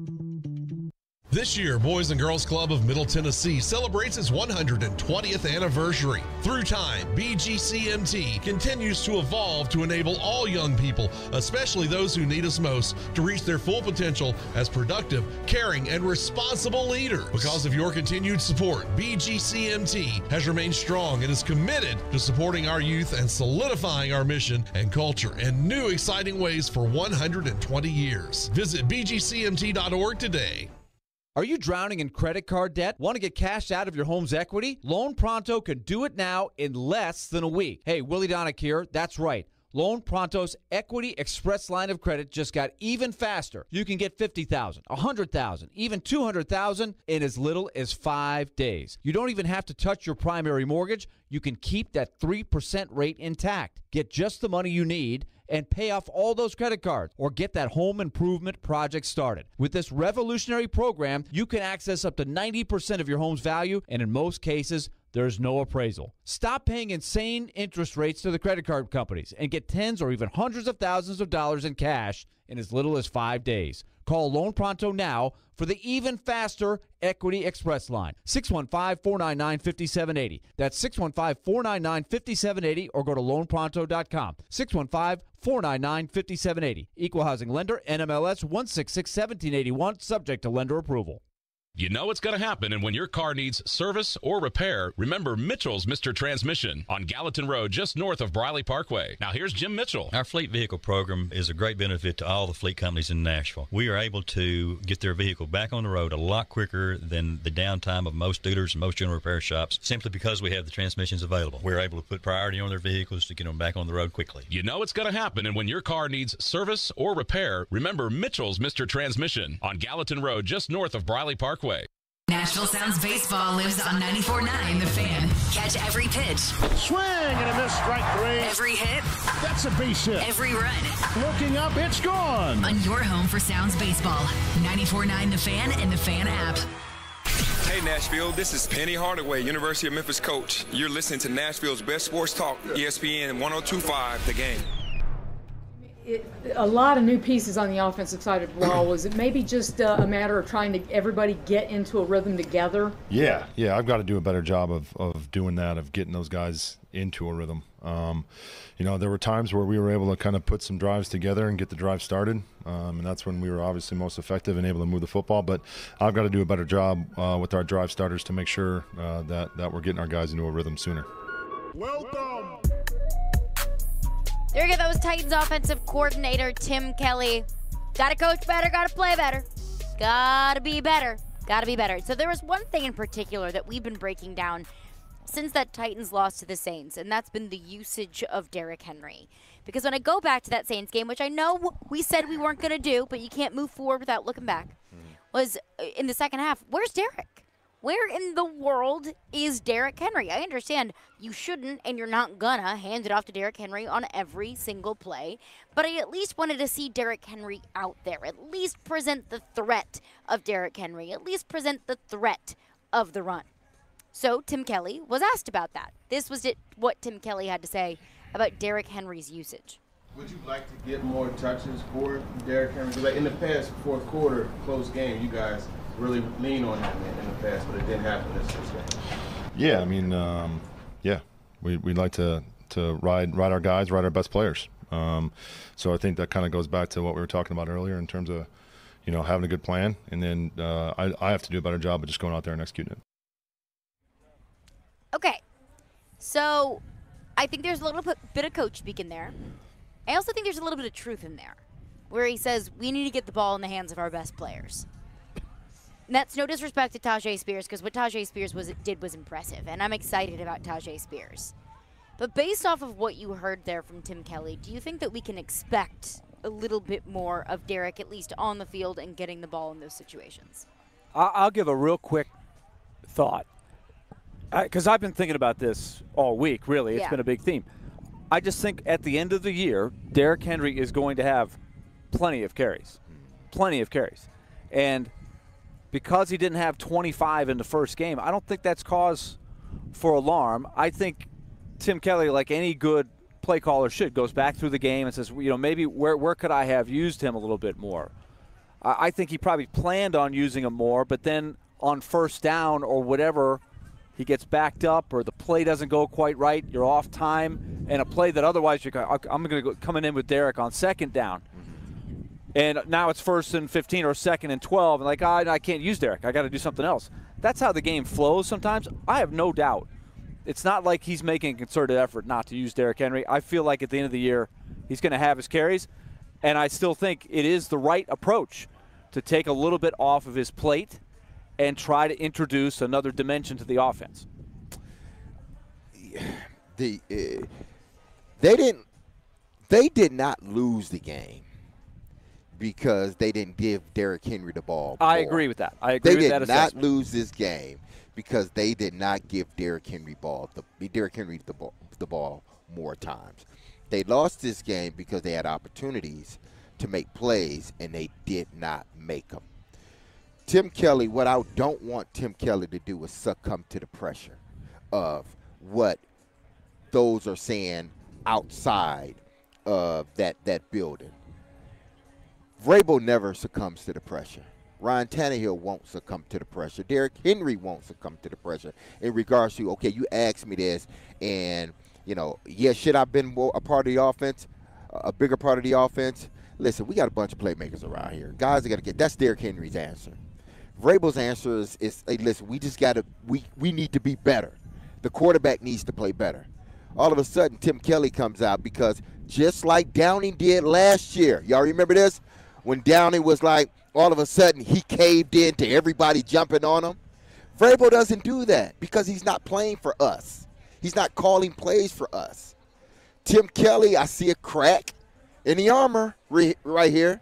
I see a crack in the armor. Or is it just realizing his mistake? It wasn't a mistake because, again. Not having Derrick Henry on the field No, is a mistake. you didn't lose the game because you had Derrick Henry on the field a little less. You lost the game because there were 3 situations where you either could have had a big play or you could have had a touchdown, and you didn't capitalize on it. That's the way sports is. It was happening 20 years ago when I can remember vividly where we would get up to the podium and they would say, well, why wasn't this person involved in the game more? Do you think you lost because of that? Then when we look back, it's like, no, we didn't lose because this person wasn't on the field or that person. We lost because we didn't capitalize on the opportunities that we had, legitimate opportunities that we had as an offense. And I would agree. And that's the Titans. If I had to divvy up a blame pie, over half of this was what we talked about in Jared versus Joe yesterday. Over half of it has to go to Ryan Tannehill, not just for the interceptions, but for the missed opportunities.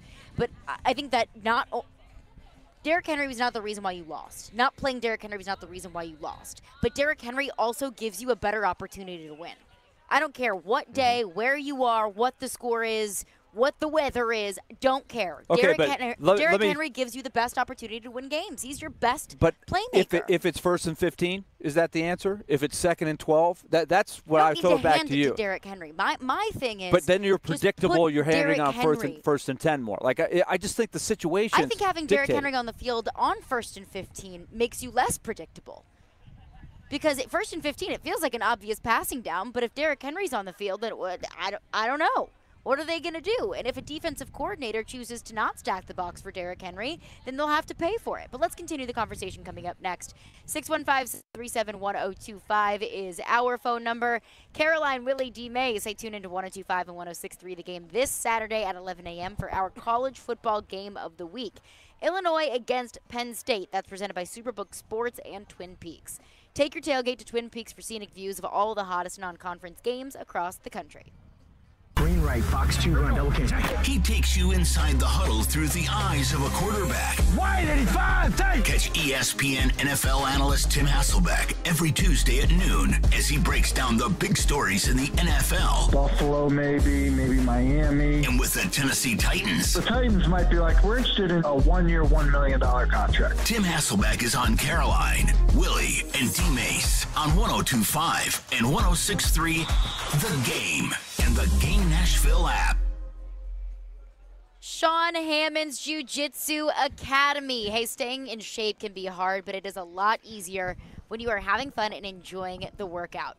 I want to tell you guys about my friends over at Sean Hammond's Jiu-Jitsu Academy because they supply a very safe and family-friendly environment with classes daily. Plus, they've got all kinds of different classes. They've got traditional Brazilian Jiu-Jitsu, they've got Muay Thai, cardio kickboxing, ladies and kids programs, and so much more. And I've been taking classes there, and I've been absolutely loving every single minute of it. And I think one of my favorite things about Sean Hammond's Jiu-Jitsu Academy is it is such a welcoming environment, and there is something for everyone, whether you are a newcomer, whether you're trying to get back into jiu-jitsu, and whether you are an expert and a master.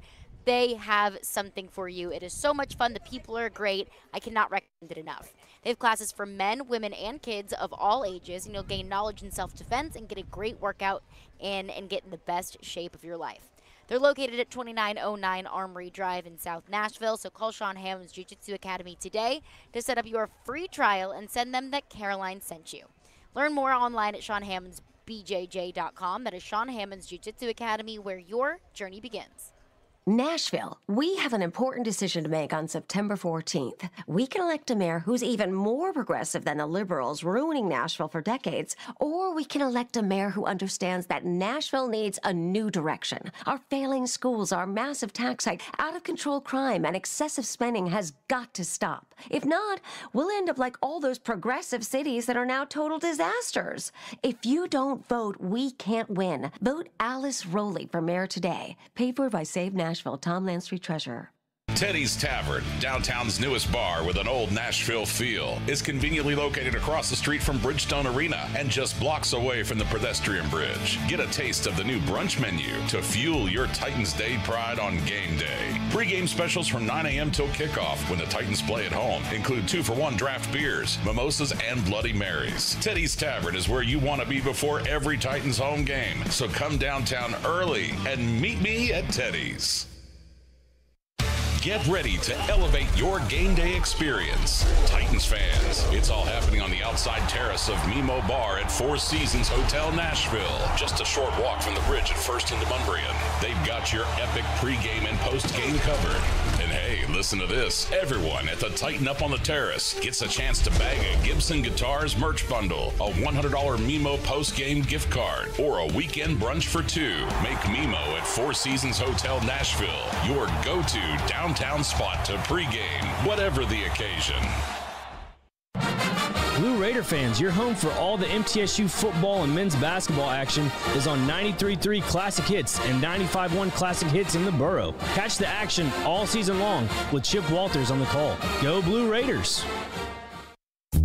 They combine hard-hitting journalism. The Titans asked Kevin Byard to take a pay cut. Strong-willed opinions. There's hot takes and then there's like weird takes. Yeah. This is a weird take. And sometimes some old man takes. I'm excited about it. So do I gyrate embarrassingly? To create the perfect morning show, they are Robbie and Rex Road. Mornings from 6 to 9. Presented by TJ Anderson Homes of Benchmark Realty on 102.5 and 106.3 The Game and the Game Nashville app. Having some fun in the midday. Yeah, that's awesome. This is Caroline, Willy, and D-Mase on 102.5 and 106.3 The Game and the Game Nashville app. Calls, it seemed like you guys were much more heavy pass maybe than in the past. Was that more by game plan design, or is that just kind of the look the defense gave you? Or yeah, I mean, there's a lot that goes into that. The down and distance, you know, how's the game going? Where are you at? What, you know, who's on the field for us? Who's on the field for them? So, you know, I don't think we went into the game trying to throw the ball like that. Just kind of how the game, you know, developed, and you know, that was kind of the DNA of the game as far as we're concerned with that. That was Titans offensive coordinator Tim Kelly at the podium. Caroline, Willy, D-Mase. We're live out here at the Simmons Bank Open at the Grove Club. It is an absolutely beautiful day. We're sitting here right on hole 18. Appreciate our people over at the Simmons Bank Open for having us out. But look, I thought that it was malpractice to have Derrick Henry on the sidelines as much as he was in the second half against New Orleans. I get it. I know. I understand. You can't hand it off to Derrick Henry on every play. Can't run play action on every single play. But when you've got a guy like Derrick Henry, he needs to be utilized more, especially in the situation where the Titans were in this past weekend, where the pass game just simply was not working. Ryan Tannehill was a turnover machine, and it was such a close game that yards and points were just of the utmost premium. So I wanted to see more Derrick Henry on the field, and I'd like to see more Derrick Henry on the field against the Chargers. Okay, what I would ask anybody, okay, if he's on the field more with the Chargers and they still end up losing the game, then what is going to be the next question? If you get the ball in the hands of your best playmakers, and if Derrick Henry is on the field and he does, even if he doesn't get the ball, he's not the same Derrick Henry. But if he distracts the defense enough that you put enough guys in the box that you can open up the passing game for Ryan Tannehill, and you still lose, I can deal with that. If you play your best hand and you play your best players and you got out coached, got outplayed, got out toughed, whatever it is, I can live with that. What I can't live with is losing a really close game with Derrick Henry watching from the sideline. I mean, listen, it was down distance, time of the game. Having Derrick Henry, I think this is what we're missing. I think we are looking at Derrick Henry as if he was, and Derrick Henry is still a good damn back in this league. I'm not going to say that. But what I am going to say is this. He doesn't garner the attention that he used to. Teams are still going to game plan to stop him in the run. You have to do that. Every team on this earth, every team in the National Football League, if you have a good back, What is it? We got to stop the run first. That's what the Titans do, even if they're playing against a team that doesn't have a good running back. Stop the run first, make them one-dimensional. Derrick Henry, so teams are still going to game plan for him. You have to. But teams don't fear him the way they used to. Teams now believe that we can tackle him with one guy. We can slow him up with one guy and let the team rally around and tackle him. Why? Because he's not getting in the hole as quickly enough. So if you want to throw him in the play or on the down that's 1st and 15 or 2nd and 15, people are not going to respect that. They're like, okay, if you're going to throw it to him. More than likely, we're going to tackle him after about a 4 or 5 yard gain. The Titans feel we can get that with a short pass to D-Hop or somebody else. Having Derrick Henry on the field all the time, as people are trying to say now. I'm not saying every down all the time. It's not going to. It doesn't affect the defense the way it used to. I'm not saying they're not still paying attention to him. But it doesn't affect. Why? Because the Titans are not throwing the ball to him out the backfield. But my point is it affects the defense more than not having him on the field. The defense is going to be the defense. If that is indeed the case, if Tajay Spears is in the game and the defense is not respecting the game, if I'm Tim Kelly, I'm just going to run the ball with Tajay. I'm going to get more yards with Tajay because why? He's going to hit the hole faster than a Derrick Henry. Do what's working. Derrick Henry was working in the first half. But again, we're missing. We're screaming. He had over 100 yards of offense in the first half. Half of it was one play out of probably 25 to 30 plays that the team had in the offense. And if you had one more of those in the second half, you could have scored a touchdown. They had an opportunity to have more than one of those in the second half, and they did not. On the sideline. There were opportunities that they had in the second half that they didn't complete the pass. Yeah, and that's on Tannehill. Exactly. So that's without Derrick Henry being on the field. So they still can get those big chunk plays.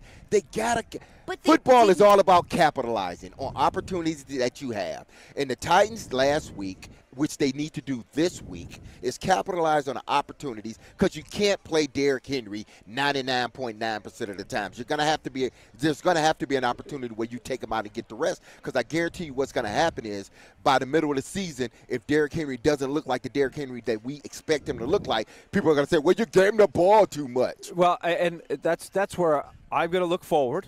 Right, we said we were going to do 95% looking forward. I'm looking at the big picture. I think 17 to 22 touches for him is a good number, especially if Spears can be a good complement. Now, I saw Spears on the injured list with a groin. I guess he went through some of the practice. I don't think he missed practice, but I'll have to look at update on Twitter. I think that's going to be an important thing is if Spears is going to hold up. He's not a big guy. So if they want to use him as the complement and they're going to build that rhythm, and it's going to take some time to find the rhythm. Like, Caroline, your point is well taken. They might adjust that a little bit, and have Henry on the field a little bit more. But I have no worries at all that Derrick Henry is going to get his touches. He's going to get his chances. The question is, does the offense grow to another level, add another dimension? And to do that, I think a little less is more principle with Derrick Henry is a theory that I think could be good if Spears is a good compliment. It's not about how many times you give the ball to Derrick Henry or Derrick Henry should be on the field more. It's when he's on the field. I think that's how we need to phrase it. Not giving him the ball more, not that he needs to be. That's what I've been saying, D-Mase. It's when do we have him on the field? That I can go with. When do we have him on the field? Make sure, if we're going to give him his rest, make sure that he's on the field toward the end of the game, if indeed we need him. But remember a situation. He's not going to be on the field when it's 2nd and 12, 1st and 15, 3rd and 8. They were in a lot of those. That is part of the reason why he wasn't on the field. And he's not going to be on the field in those situations because that's not ever where he's been effective. I don't even think in his best years he was on the field in those situations. That's fine, but the Titans weren't at 2nd and 15 on every single down. But they were a lot. There were a lot, and if Derrick Henry's not on the field on 2nd and 15, okay, that's fine. That is fine. You don't need to have a running back on 2nd and 15. But what I'm saying is do what's working. And if Derrick Henry is getting stuffed up the middle on every single down, and it's a loss of 2, a gain of 1, whatever it might be, all right, then you need to open up the playbook and continue to use what is working. And I understand the theory of, hey, let's try and evolve this offense, get to another level. I can understand that 100% completely. But in the context of a game, when your quarterback is turning the ball over and overthrowing receivers and the passing game's not working and the best thing that has worked for you offensively is running the football, then put him in. And if that means 37 touches for Derrick Henry against the Saints and you win, so be it. But there's a price to pay for that. And you can continue to evolve your offense. When I see that Derrick Henry is completely falling off the rails and he is not a threat in the slightest, then yeah, then we can absolutely have that conversation of life post Derrick Henry. Is he the same Derrick Henry that he was in 2019, 2020? No, you're seeing a slowdown a little bit, but not enough for me to leave him on the sideline as much as we saw it against the Saints on Sunday. We'll come back into this, and we'll get your thoughts on this as well, 615-737-1025. But let's transition into a couple college football thoughts, and we will do that coming up next. Caroline, Willy, D-Mase, 102.5, 106.3 The Game. ElectronicExpress.com. We make it happen. The path to the PGA Tour runs through Middle Tennessee. The Simmons Bank Open returns September 14th through 17th as part of the Korn Ferry Tour Finals. Catch all the exciting golf action and still not miss a minute of your favorite team's game in the Arctic Tailgate Village. Swing by the sand trap and take your shot at the famous floating Guitar Island Green while grabbing a bite from Hattie B's, Hogwood Barbecue, Dream Burger, and wash it down with a cold fashion from Nelson's Greenbrier. Purchase your tickets now at SimmonsBankOpen.com. Caroline Fenton here for my friends at Sean Hammond's Jiu-Jitsu Academy. They supply a very safe and family-friendly environment with classes daily. Classes range from Brazilian Jiu-Jitsu, Muay Thai, cardio kickboxing, ladies and kids programs, and so much more. Black belt instructed classes for men, women, and kids of all ages. You'll gain knowledge in self-defense, get a great workout, and get in the best shape of your life. Located at 2909 Armory Drive in South Nashville, call Sean Hammond's Jiu-Jitsu Academy today to set up your free trial. Learn more at SeanHammondsBJJ.com. When the game goes into overtime, but the game goes into overtime. Bud Light, easy to drink, easy to enjoy. Pick up Bud Light at your local convenience store today. Enjoy responsibly. Anheuser-Busch Bud Light Beer, St. Louis, Missouri. Vanderbilt football lives here. This Saturday, it's Vandy and UNLV from Las Vegas. Kickoff at 6 p.m. Central. Coverage starts at 4:30. Your home for the Commodores is 102.5 and 106.3 The Game and the Game Nashville app. Now, your Game Center update. This is Nick Frazier with your Game Center update. Yesterday, Titans head coach Mike Vrabel spoke to the media and was asked how Ryan Tannehill can have a bounce-back performance this week. Well, Ryan's played, good football for us. When we've been able to protect, and I'm confident that he'll hit the ones that we're supposed to hit and eliminating the mistakes and not feeling like we have to force the ball. We'll have to protect them, and we'll have to stay efficient. We'll have to. That's a big key for us is making sure that. We're not getting those disadvantaged down and distances, 1st and 15, 1st and 20. Tune in tonight to 94.9 The Fan as the Nashville Sounds look to extend their 4-game winning streak on the road versus the Charlotte Knights, the AAA affiliate of the Chicago White Sox. You're listening to 102.5 and 106.3 The Game. For more, follow us on Twitter at 102.5 The Game or visit thegamenashville.com. Live from the Hiller Plumbing, Heating, Cooling, and Electrical Studios. WPRT FM Pegram, WPUZ HD2 Laverne. Broadcasting on Alexa. I appreciate that. And other smart speakers. 102.5 and 106.3. And a score! You can run different offenses. The doors on the board. Off the field, on the field. The Game. A Cromwell Media Station. Covering your teams and the news of the day. Ladies and gentlemen. This is Caroline, Willy, and D-Mace. Who is pleasant to listen to. With Caroline Fenton, Willy Donick, and former NFL wide receiver Derek Mason. You are hands down my favorite radio personality of all time. On 102.5 and 106.3 The Game and the Game Nashville app. With no further ado,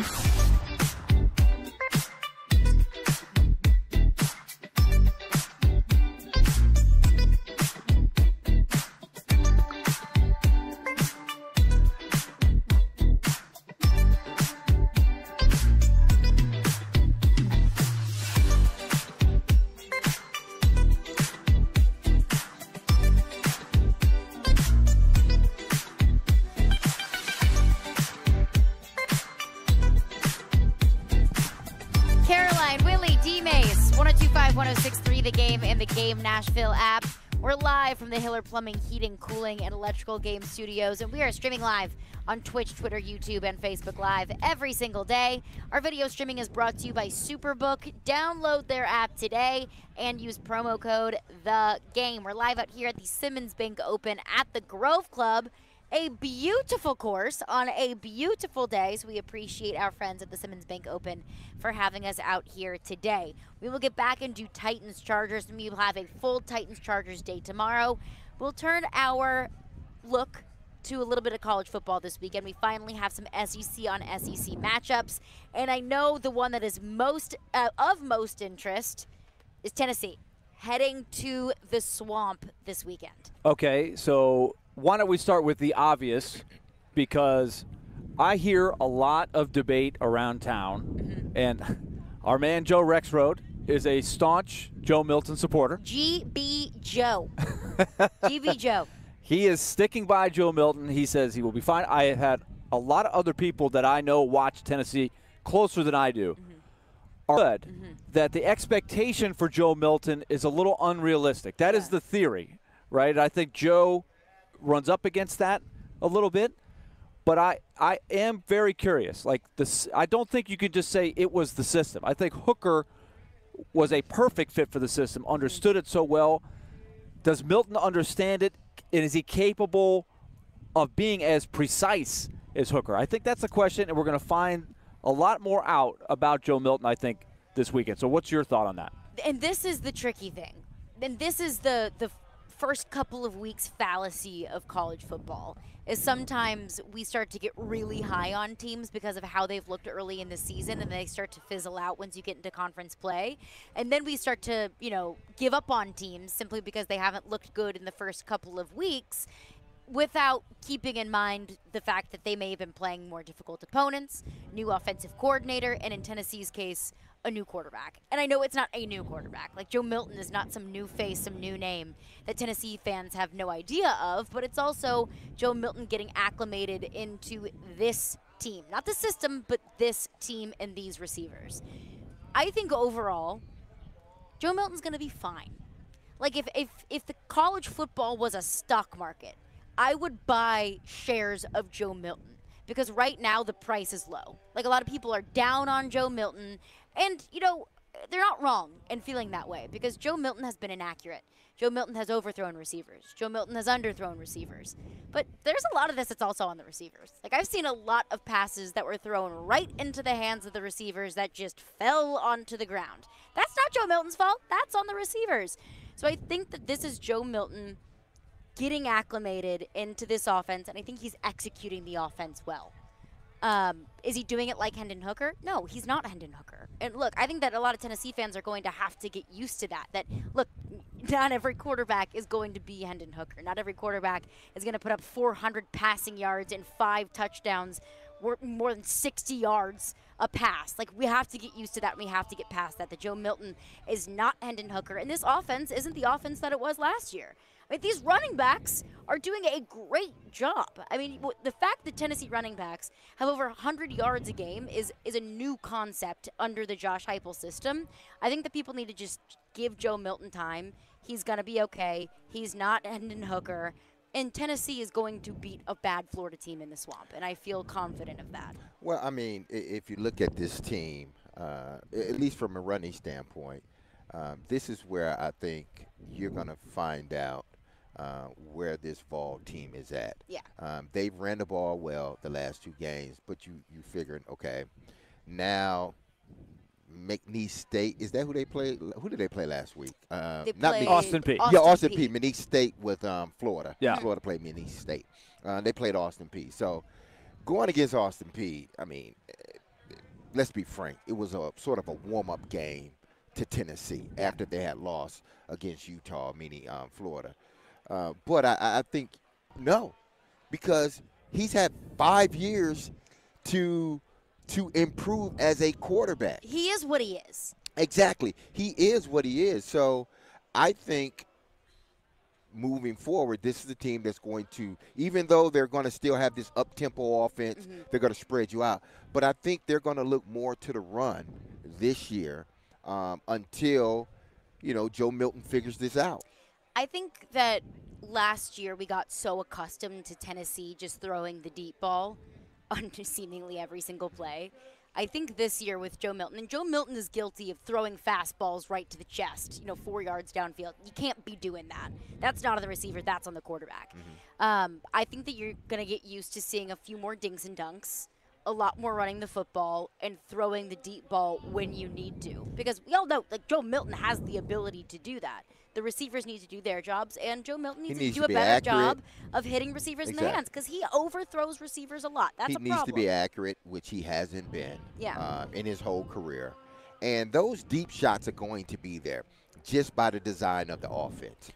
It's now, can he capitalize? We said this last year. The minute he came in, that offense looked totally different. The plays wasn't different. The players were not different.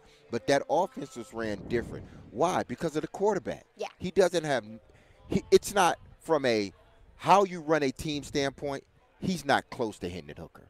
No. And this team is going to suffer for that. Now, I'm not saying they're going to have a losing season or anything else, but I don't think it's just a foregone conclusion that they're going to go down to the swamp and beat Florida just because they have Milton and this high-flying offense that we saw last year. I think if the quarterback can't control or can't conduct the offense the way it needs to be, then it's going to be a long day.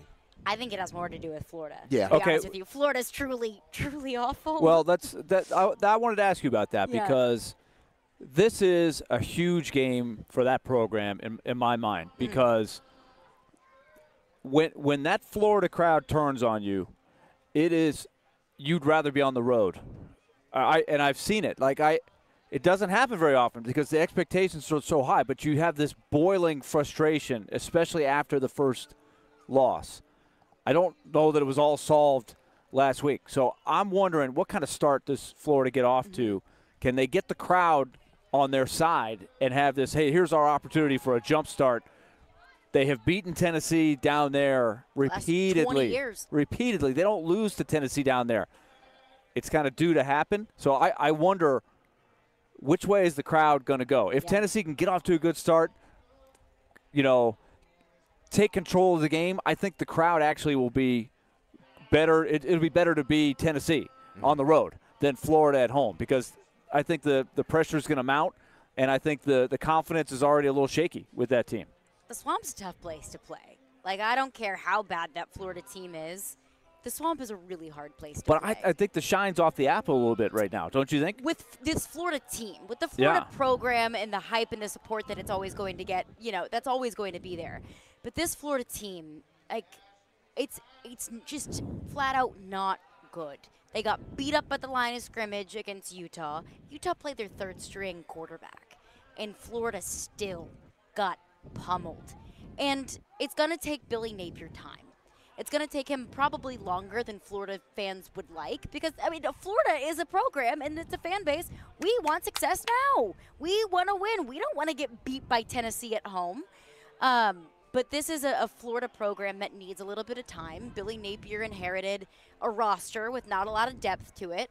They're bringing in a quarterback in Graham Mertz that didn't have a great season last year, and it's going to take him time to gel with the offense, gel with the receivers. But we talk about this a lot with Alabama, that, Alabama just doesn't have the same playmakers that we're so accustomed to Alabama having. Florida is the same way, and it's much worse. Well, I think the saving grace for the Vols is their defense looks different from what it last. They have a total of 11 sacks in 2 games. That's 5.5 per game, or 5 per game, somewhere around there. So this defense is playing better. Yeah. Now, again, is it because of the competition? We don't know, but this was sort of the Achilles heel of this team last year. Yeah. They had a high-powered offense, but their defense was also giving up a lot of points. Well, it seems like their defense is a little bit better or a lot better than what they were last year. So you wonder if this can sort of continue, especially in this game with Florida, then I don't see why Tennessee doesn't win this game. But if this defense falters with the way with the way Milton isn't controlling the offense, so to speak, and receivers dropping footballs, it might be a long day for the Vols. I think it comes down to the line of scrimmage. Yeah. In so many games in college football, specifically in the SEC, they come down to who wins in the trenches. This Tennessee defense looks better than I expected it to look. Because my question was, can the defense help the offense out a little bit? The defense has looked good through 2 games. Again, I would like to bring up the early season fallacy of a lot of teams can look really good against crap opponents. And that is who Tennessee has played, as a bad Virginia team and an outmatched Austin Peay team. But this defensive line looks much improved, and this Florida offensive line can't stop a nosebleed. But we'll continue the conversation coming up next. And I do want to throw the question around. Tennessee, Florida, and where both of these programs are at. Who is this game more important for? We'll answer that question on the other side. Caroline, Willy, D-Mase, we are brought to you by Zen Sports. Start earning cash rewards on your bets today. Gambling problem? Call 1-800-889-9789. Terms and conditions apply. Must be 21 or older and in Tennessee to bet. All the big plays. And we are done. Vandy 24-21. All the big stories. I'm sure Vandy will be a much better team if Clark Lee is the coach. All in one place. We are Nashville's best sports talk. 102.5 and 106.3. What a stop by UC Sarah. Then he wouldn't end up on my team. Driving his way to victory lane. I think that's the right strategy. The Game and the Game Nashville app. 1 week only. Electronic Express has massive sales on Overstock, Open Box, and Scratch and Dent products in every department. 4K TVs, laptops, tablets, housewares, Bluetooth speakers, and more. Hurry into Electronic Express for up to 60% off Open Box major appliances. Plus, get up to 5 years special financing throughout the entire store. Find a store near you at electronicexpress.com. Locally owned and operated. Electronic Express. We make it happen. Hey, it's Jared for PhD Weight Loss. I love the PhD Weight Loss program, and I am continuing to blow past the numbers. That's right. I'm getting close to my maintenance stage, and I did it all while enjoying the summer and traveling on vacation. But now that it's football season, I'm able to lock in on my nutrition thanks to the PhD Weight Loss program. I feel so much better about being in control of my weight, and I get excited when I continue to see my progress. And what's great is that PhD Weight Loss provides you 85% of the food at no added cost. That's no pills, that's no injections, that's no crazy workout program, but it is simple nutrition that they help you through. If you're someone who has struggled to lose weight, go online to myphdweightloss.com and check it out for yourself. You can learn about the program, the coaching, and of course, their guarantee. If you don't get within 5 pounds of your target weight by the end of your program, PhD will continue to coach you for free until you do. That's PhD Weight Loss online at myphdweightloss.com.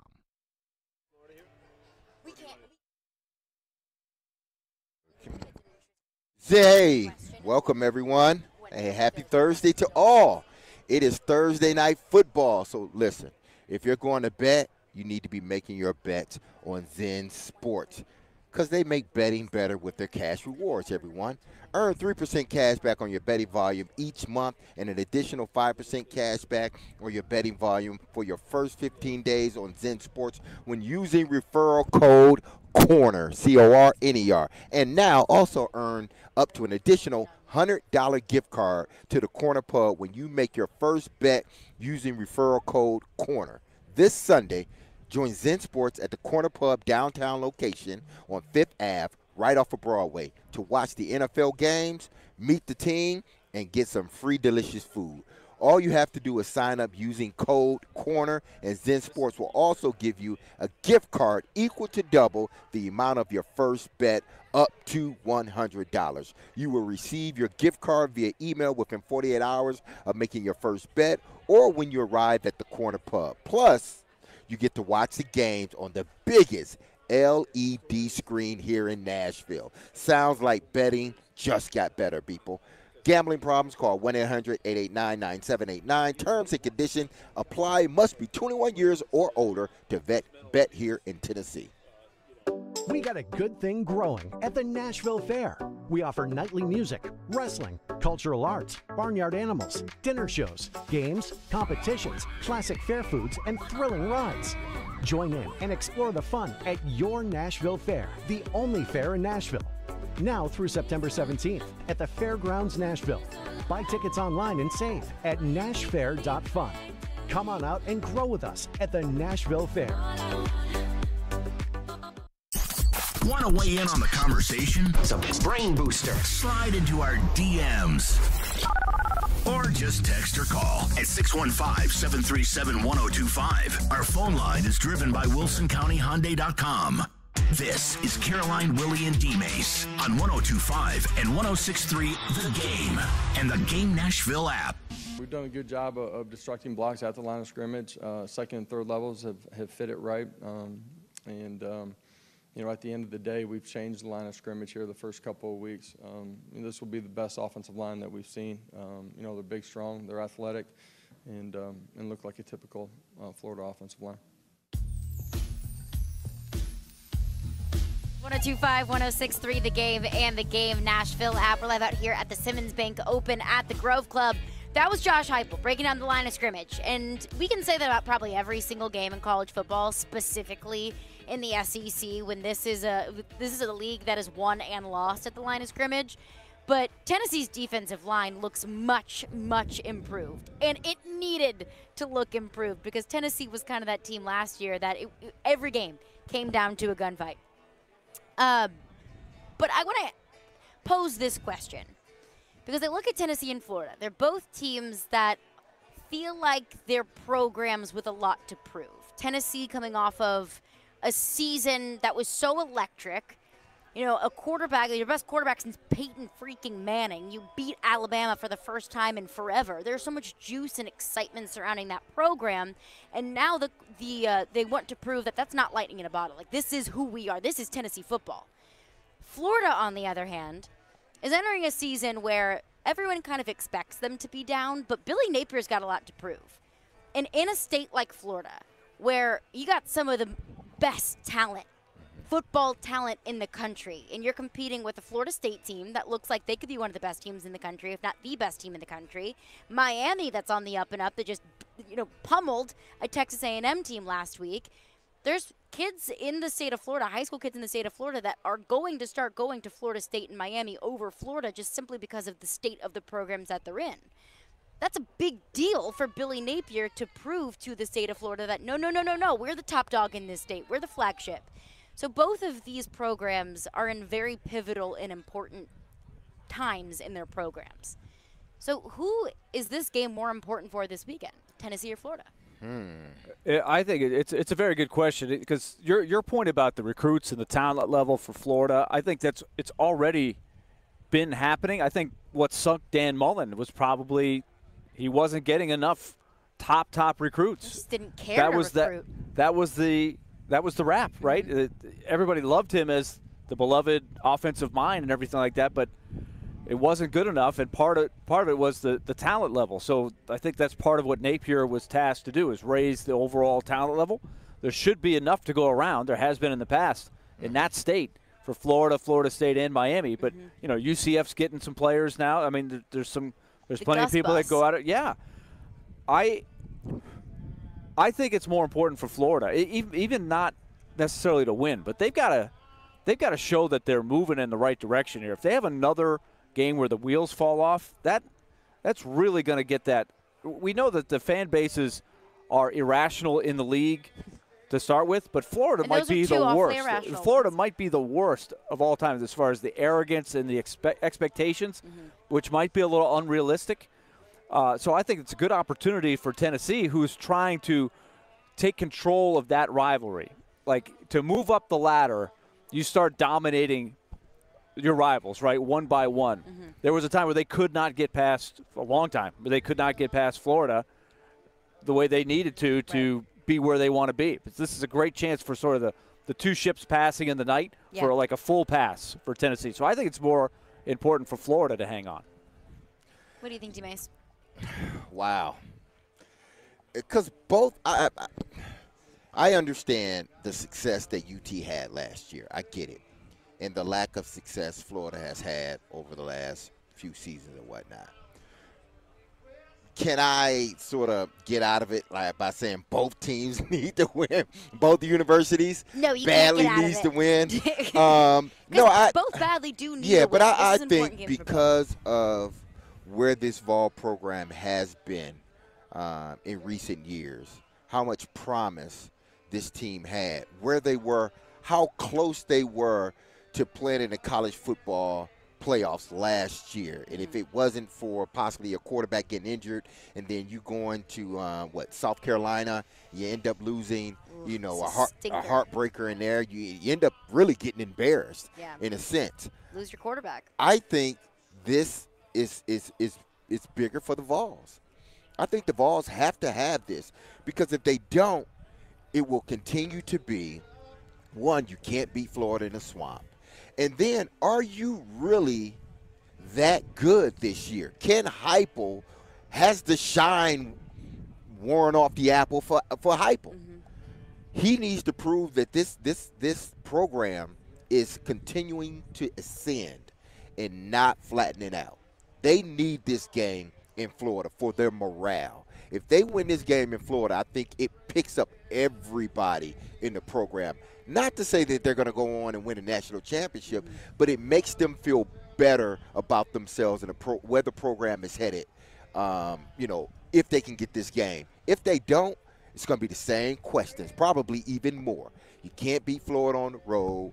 Was that a one-year deal last year because they had the perfect quarterback? Can they, as a coaching staff, take these young men and watch them progress within the system? If you don't do it, there's going to start to be questions. I want to see whether it's fair or not. I think there right. will be questions, and that's what I wonder is that this is the kind of game where if Tennessee is getting to where they want to be, even if Florida plays well. If Tennessee is ascending, it's the kind of game where it's tight in the third quarter, fourth quarter, but the better team just rises up and is better. Is Tennessee just better than Florida? I wonder if they're at that point. I don't know. But before that happens, Florida's got to prove that they can put themselves in position because they just beat themselves. They did so many things that didn't give them a chance against Utah. They have better have that corrected or else – they could get embarrassed on their home field. Like, I think Tennessee, they are going to go up and put up 30, 35 points. It's going to be, can Florida get a big turnover? Can Florida match score for score to a degree and give themselves a chance? That's what I'm really looking for. I think I'm with D-Mase.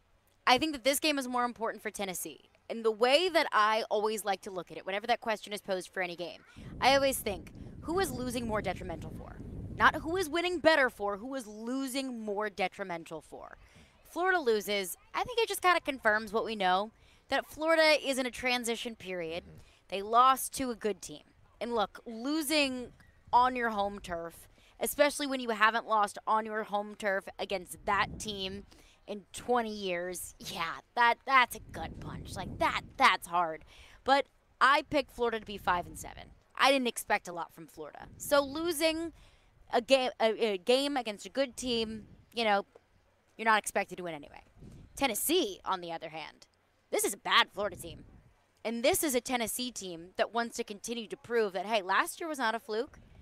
Losing to Florida, I think that starts to raise the red flag for a lot of Tennessee fans. And I know. It's Florida. It's an interdivision rival in the swamp. Those games are never easy to win. But this is a game that Tennessee should win, no matter where it's at. So I think it is more important for Tennessee because if you can't beat Florida, things might start to go off the rails because you host Texas A&M, which is a good team, not a great team, good team. South Carolina is looking good. Kentucky looks pretty good. You're not going to beat Georgia if you can't beat Florida. So I think it starts to present more questions about a Tennessee program that has more expectations than Florida has. But it's going to be a good game. Yeah, I'm excited for it. It'll be a good game. But this is a game that UT must – I think they got to win it. I think they must win it if they want to continue that momentum that they've, sort of started the last 2 years since Josh Heupel has been their head coach going into his third year, this being his third year. I think, will it doom their season? Probably not.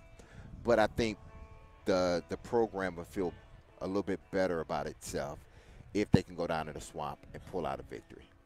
615-737-1025 is our phone number. We'll get you back into your thoughts. But coming up next, a controversial decision to begin with just got even more controversial. And we'll explain on the other side. Caroline, Willy, D-Mase, 1025, 1063 The Game. He breaks down every game. The players are still going to be fine. And knows the ins and outs of the two-tone blue. They deal with their own position coaches. He is ESPN NFL Nation Titans reporter Teron Davenport. It's clear what he's doing. TD joins every Monday at 1, Thursdays at 3, Friday mornings at 8, and anytime on the Talkin' with TD podcast. I think that's really cool how he could show both sides. TD is on 102.5 and 106.3 The Game and the Game Nashville app. Caroline Fenton here for our friends over at Superbook Sports. Why bet with the big boys this football season? Instead, you should try your hand with the local book, Superbook Sports, this fall. Superbook Sports is the book next door, just a dedicated team of the best odds makers in Las Vegas, making sure that you get the best prices and parlays anywhere. And now Superbook will give you a bonus of up to $250 when you sign up and wager on the same day and use the promo code Caroline. My name, Caroline. So bet with the best and use the promo code Caroline this football season with Superbook Sports. Visit superbook.com for terms and conditions. Gambling problem? Call 1-800-GAMBLER. Are you drowning in credit card debt? Want to get cash out of your home's equity? Loan Pronto can do it now in less than a week. Hey, Willy Donick here. That's right. Loan Pronto's Equity Express line of credit just got even faster. You can get $50,000, $100,000, even $200,000 in as little as 5 days. You don't even have to touch your primary mortgage. You can keep that 3% rate intact. Get just the money you need and pay off all those credit cards or get that home improvement project started. With this revolutionary program, you can access up to 90% of your home's value, and in most cases, there's no appraisal. Stop paying insane interest rates to the credit card companies and get tens or even hundreds of thousands of dollars in cash in as little as 5 days. Call Loan Pronto now for the even faster Equity Express line. 615-499-5780. That's 615-499-5780 or go to loanpronto.com. 615-499-5780. Equal housing lender, NMLS 1661781, subject to lender approval. The two most sought-after, most prestigious names in bridal jewelry come together for one epic event next weekend at Genesis Diamonds. Tacori and Viraggio, the world's premier designers, will be showing off their entire collections. All the latest designs, many showcased for the first time ever, with up to $5,000 in savings. See the latest from Viraggio, handcrafted on Fifth Avenue in New York by true artisans with unmatched attention to detail and the highest quality standards. Viraggio is the only ring that can be customized for every woman's specific desires. Come explore the entire Viraggio collection at Genesis. If you're engagement ring shopping, this is a once-a-year event you can't miss. Other jewelers aren't even allowed to carry these iconic American-made brands. Also for this event, Genesis is showcasing an expanded selection of GIA-certified diamonds in all shapes and sizes. Next weekend, September 22nd, 23rd, and 24th. Take advantage of special incentives, zero-interest financing, and as much as $5,000 in savings. Only at Genesis Diamonds, Green Hills and Cool Springs. Nashville, we have an important decision to make on September 14th. We can elect a mayor who's even more progressive than the liberals ruining Nashville for decades, or we can elect a mayor who understands that Nashville needs a new direction. Our failing schools, our massive tax hike, out-of-control crime, and excessive spending has got to stop. If not, we'll end up like all those progressive cities that are now total disasters. If you don't vote, we can't win. Vote Alice Rowley for mayor today. Paid for by Save Nashville. Tom Landstreet, Treasurer. Nashville, the Korn Ferry Season Championship Tour hits town this week with the Simmons Bank Open starting Thursday, 102.5 and 106.3. The game will be live on location with Caroline, Willy, and D-Mase, along with Jared Stillman. Tune in for great coverage. Vanderbilt Commodore fans, 102.5 and 106.3 The Game, along with 94.9 The Fan, is your new home for broadcast of games and the Commodore Hour on Monday evenings. Catch all the action for football, men's and women's basketball, and baseball all season long. Go Doors! Blue Raider football lives on 93.3 Classic Hits. Hey, this Saturday, the Blue Raiders return home for the first time this season to take on Murray State.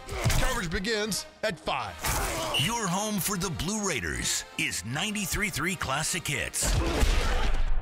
Hey, morning, Nashville. I'm Gary Smith, head coach of Nashville SC. You're listening to Nashville's best sports talk, 102.5 The Game. Hey, tune into 102.5 and 106.3 The Game this Saturday for Vanderbilt football. The Commodores will kick off at 6 p.m. on the road against UNLV with pregame beginning at 4:30 p.m. You can hear all the coverage on the 102.5 The Game app and at thegamenashville.com. So this is a wild story. So Mike Babcock, hired by the Columbus Blue Jackets this past offseason. And, Willie, the best word to describe Mike Babcock, controversial? I would say old school. Old school. He would not be deemed a player's coach, I would say, in this day and age. He's a Stanley Cup winning coach, and all of the people that follow hockey know exactly who this is. But I want to bring it to the attention because I think this is an interesting story of where we are right now in coach-player relations. What's expected? Can you be a Bobby Knight kind of guy now? I think the sense is by most coaches at higher levels and even at the lower levels is it doesn't work anymore. Yeah. It's not good. It's not right to rule by fear, rule by intimidation. Some intimidation or these other tactics that have been called into question with Mike Babcock. So Mike Babcock, Stanley Cup winning coach with the Red Wings, hired away when he was a free agent for $8 million a year by the Maple Leafs. Now, when you're the coach of the Maple Leafs, you are under the microscope. Yeah. And so when they didn't do well for the Maple Leafs, some of his practices were called into question. Some players from the Red Wings, where he had won, some things came to light of the treatment that he had. Some people called it verbal abuse, mental abuse. Jeez. And all of a sudden, a guy that could not have been more highly regarded, his reputation sunk considerably. So he was ousted by the Maple Leafs with several years left on his contract. It just expired, which is why he's back now. So he was getting paid to do nothing the last couple of years. But during that time, there was a lot of people that you could tell were not in his corner, even if they had won with them. They didn't enjoy the experience. So when the Blue Jackets hired him over the offseason, there were a lot of people that said, really? You're going to go to Mike Babcock? So you wondered what you were going to get.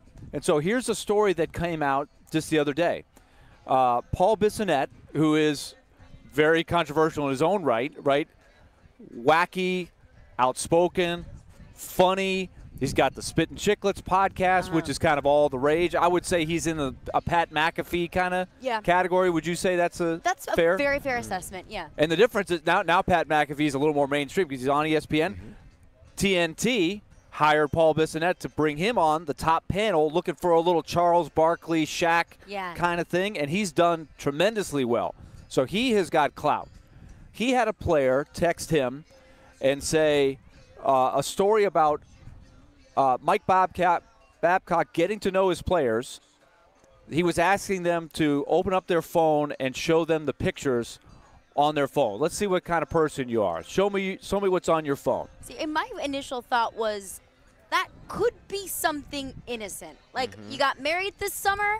I'd love to see pictures from the wedding. You had a baby. Yeah. I'd love to see pictures of your baby. Something totally innocent and normal. Or it could be something that's incredibly invasive and weird. Yes. And so it depends on who you believe. Paul Bissonnette has got a lot of players saying, look, he's done this before. This is how he gets to you. It's invasion of privacy. It's not right. He plays mind games with you, and it's starting all over again. So they have got scars. They reach out to a guy that's got a lot of clout. Paul Bissonnette goes public on the show with this. It comes to light, so the Blue Jackets, they respond. The captain, Boone Jenner, and Mike Babcock both say, look, this was an innocent exchange. We're trying to get to know each other. This is misconstrued. This is not how it went down. It was just, hey, you're getting married this summer. Do you have a picture of your family? Things like that. What did you do this summer? Thought it was just an innocent thing. But when you have the background, I think this is really what that's all about. Yeah. And it's what are we going to see next? But Yahoo it's serious. Sports calls him a human lightning rod. A human lightning rod. And he hasn't even coached the Lightning. But the NHLPA, this is the thing that gives the story legs. They're looking into it. They're gonna look in and say, okay, tell me a little bit more about how this happened. Because even if Boone Jenner wasn't offended, were maybe players with less status, were they a little bit taken aback by this? Paul Bissonnette has strongly supported his story, and he says multiple players have confirmed this. This was not cool. This was not comfortable for the players. And so they can stick to their story all they want. I'm not backing off. So it just brings up the whole coach-player relationship thing. I mean, I think about Andrew Burnett. He's a new coach. He's going to do his thing to get to know his new players. He doesn't have quite the reputation that Mike Babcock does, that old school. Andrew Burnett would be more of the new school players coach, I would say. So my head turns a lot of different ways when I think about this, but D-Mase, you've been in these situations before, but have you ever had a coach ask you to show me some stuff on your phone? Nah, I don't think you will see that in an NFL, locker room or meeting rooms where the coach is asking what to see, that he wants to see something in your phone. It was like, okay, you want to see what's in my phone? Let me see what's in your phone too. Yeah, this works both ways. Exactly, but that stuff doesn't happen, or at least I don't think it happened. And I was in the NFL a long time and been retired even almost as longer than I played, and I haven't heard anything to that effect. Again, it's one of those situations where one person may have thought it was innocent, but then another person may have thought, yeah, man, it feels a little weird, Yeah. You ask to see pictures. But my thing is, listen, I don't know how the coach relationship is in hockey with players, but in NFL, NBA, that wouldn't fly. You'd be like, hell no, you can't see my phone. Like, don't quit asking. And the leaders would have stood up like, you can't do that. And don't go to a young player and ask them to do it to try to intimidate them. I think, if you wanted to stop, listen, you just say in that situation, again, I don't know if it was how harmless or innocent it was. But in hockey, just like in basketball or baseball, the players have more authority or more cachet than what they think for this main reason. Their contracts are guaranteed. So if you ask to see my pictures, I'm going to tell you, hell no. What you going to do about it? You see what I'm saying? Yeah. You can't cut me. And if you do, you still got to pay. But then you got to give a reason why you cut me. And then if you give this, bogus reason, then I say, listen, we know why you are treating me this way because I wouldn't succumb to what you're asking. It's weird that was going on. But to what degree was it going on? Because it's one side, it's the other, but then there's the truth. And if the players did say no, and I would hope that if they felt that their privacy was being, invaded upon, they would say absolutely not. You cannot see my personal belongings. It's still the idea. Yeah, that's what I'm saying. The idea of my coach just asked me to, and I'm picturing in my mind like Mike Babcock standing at the front with like a projector, and it's like, all right, put your phone in front of everybody, scroll through your camera roll, let me see what you got. That even if they said there was an intimate, so freaking not, that's still weird that you brought that up. Exactly. Yeah. The Paul Bissonnette's angle was like the players felt like let's see what kind of guy you are. Let me see the pictures on your phone. Again, is it skewed because there's people with a background with him and they're painting it in the worst light more so than it was? But it goes to show, and we talked about this with the hazing thing. You could have an incident at Northwestern. Yeah. And hazing in general.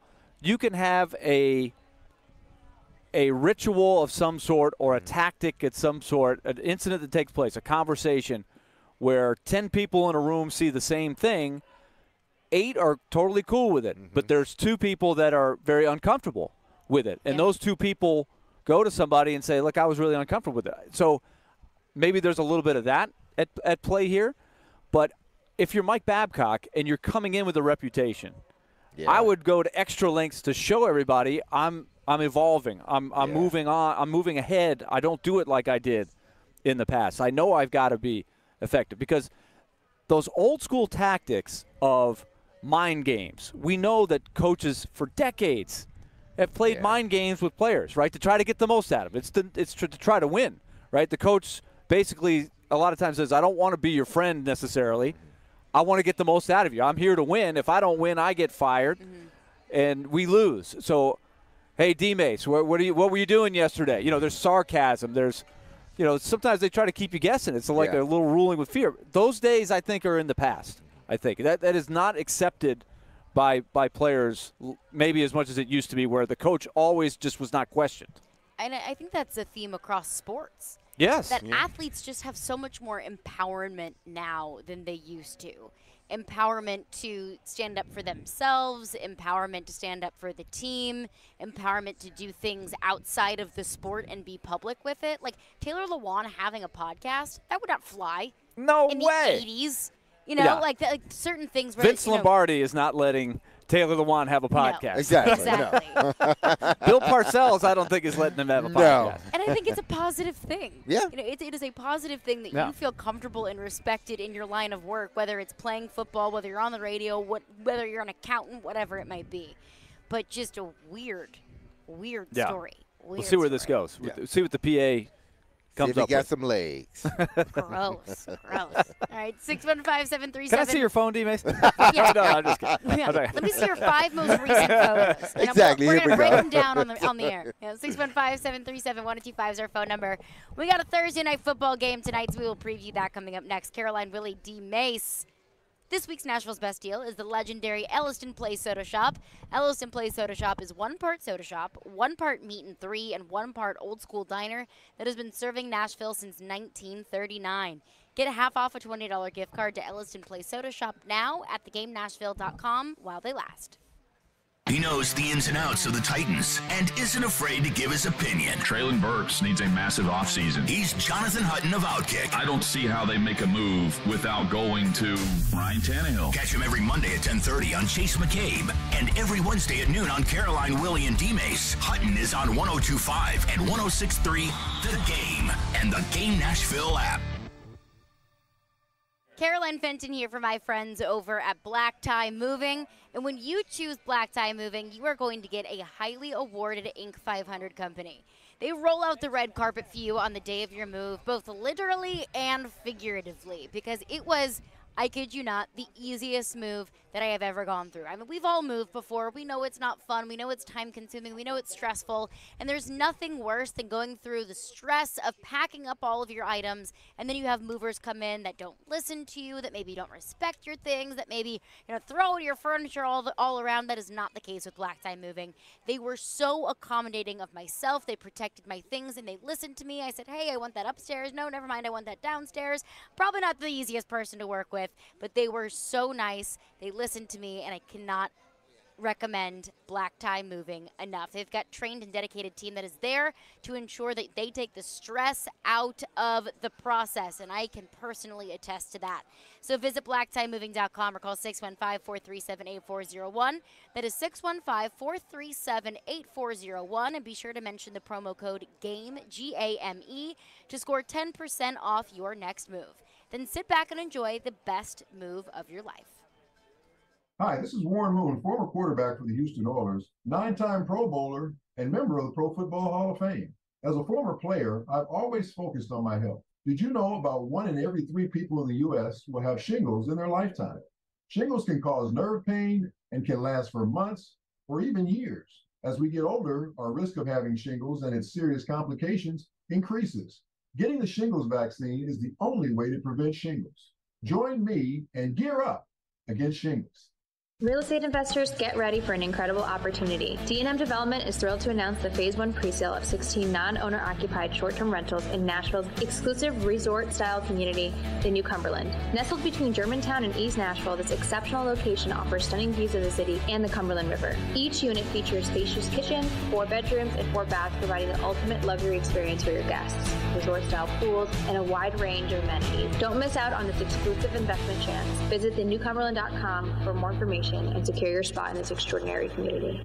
Are you drowning in credit card debt? Want to get cash out of your home's equity? Loan Pronto can do it now in less than a week. Hey, Willy Donick here. That's right. Loan Pronto's Equity Express line of credit just got even faster. You can get $50,000, $100,000, even $200,000 in as little as 5 days. You don't even have to touch your primary mortgage. You can keep that 3% rate intact. Get just the money you need and pay off all those credit cards or get that home improvement project started. With this revolutionary program, you can access up to 90% of your home's value and in most cases, there's no appraisal. Stop paying insane interest rates to the credit card companies and get tens or even hundreds of thousands of dollars in cash in as little as 5 days. Call Loan Pronto now for the even faster Equity Express line. 615-499-5780. That's 615-499-5780 or go to loanpronto.com. 615-499-5780. Equal housing lender, NMLS 1661781, subject to lender approval.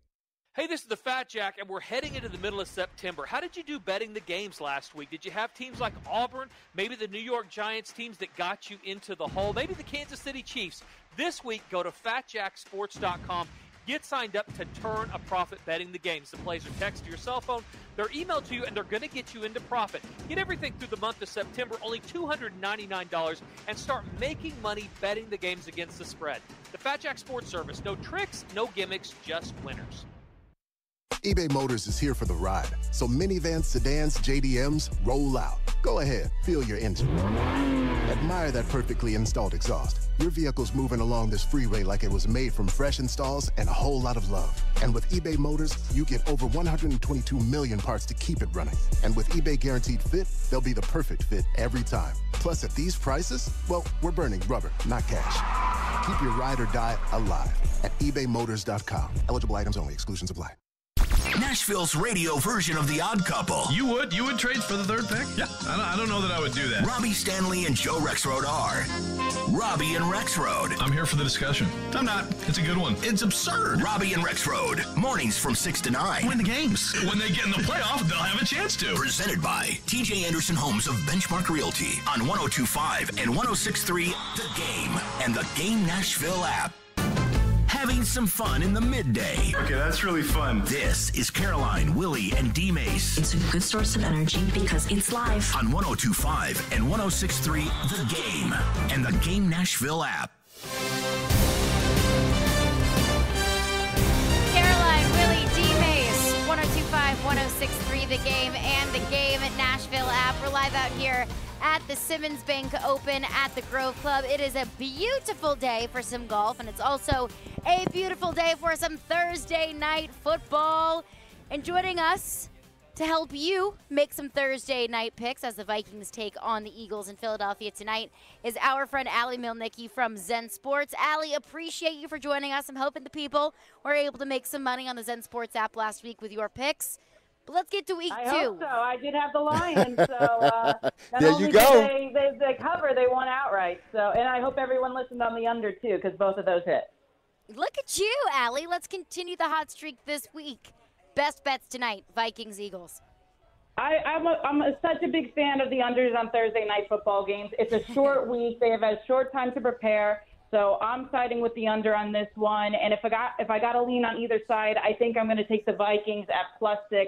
I don't think they upset the Eagles, but I think they play them close. If you remember in week 2 last week, the Eagles just dismantled the Vikings in prime time. I think that there's a little revenge factor tonight. Also, you have a few injuries on the Eagles' end, Kenneth Gainwell, James Bradbury. So I'm looking at the Vikings to cover tonight.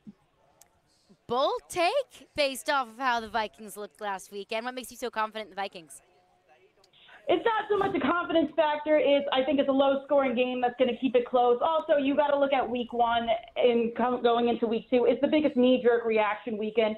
Teams that got blown out aren't as bad as they are. Teams that won by a lot aren't as good as they are. So don't let week 1 phase you out for what you think is going to happen for the rest of the year.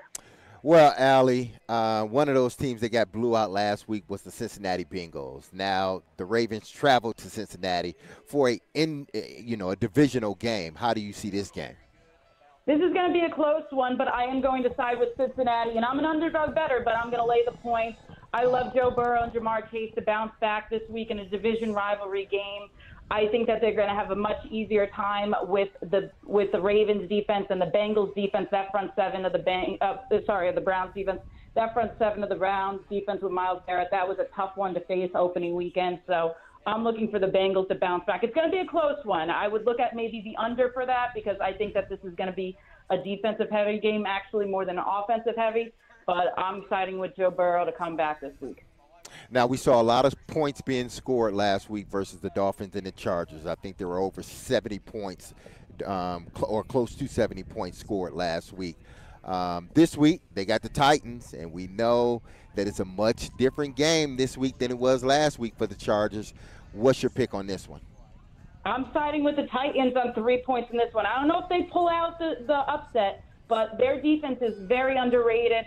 I think that the Chargers are actually going to have a harder time scoring on them than the Dolphins. Let's be honest, the Dolphins don't have the greatest defense, as was showcased last week. Jalen Ramsey's still out for an unlimited time, so the Chargers still weren't able to stop them. I mean, I'm siding with the Titans on this one. I think Ryan Tannehill, as bad as he looked last week, I think he bounces back. I think they rely on Derrick Henry to run the ball. And if you look on the Chargers end, Joey Bosa missed practice yesterday. Don't know what his status for the game will be. Same thing, Austin Eckler missed practice yesterday, so don't know if he'll be 100%. So I'm going to side with the Titans right now. Allie, you just made a whole lot of fans in the Nashville area. No bias. We appreciate you for joining us every Thursday and breaking down the Thursday night football games. Thank you, Allie. Have a good one. Thank you. Take care. All right, appreciate it. All right, D-Mase, Vikings, Eagles. The Eagles are a 6.5-point favorite. I'm going to have to go away from Allie. I'm going to have to take the Eagles to cover the spread here. I got the Eagles, too. Minnesota just can't seem to get it right for whatever reason. They dropped the first game of the season, and now how are they going to play this week versus the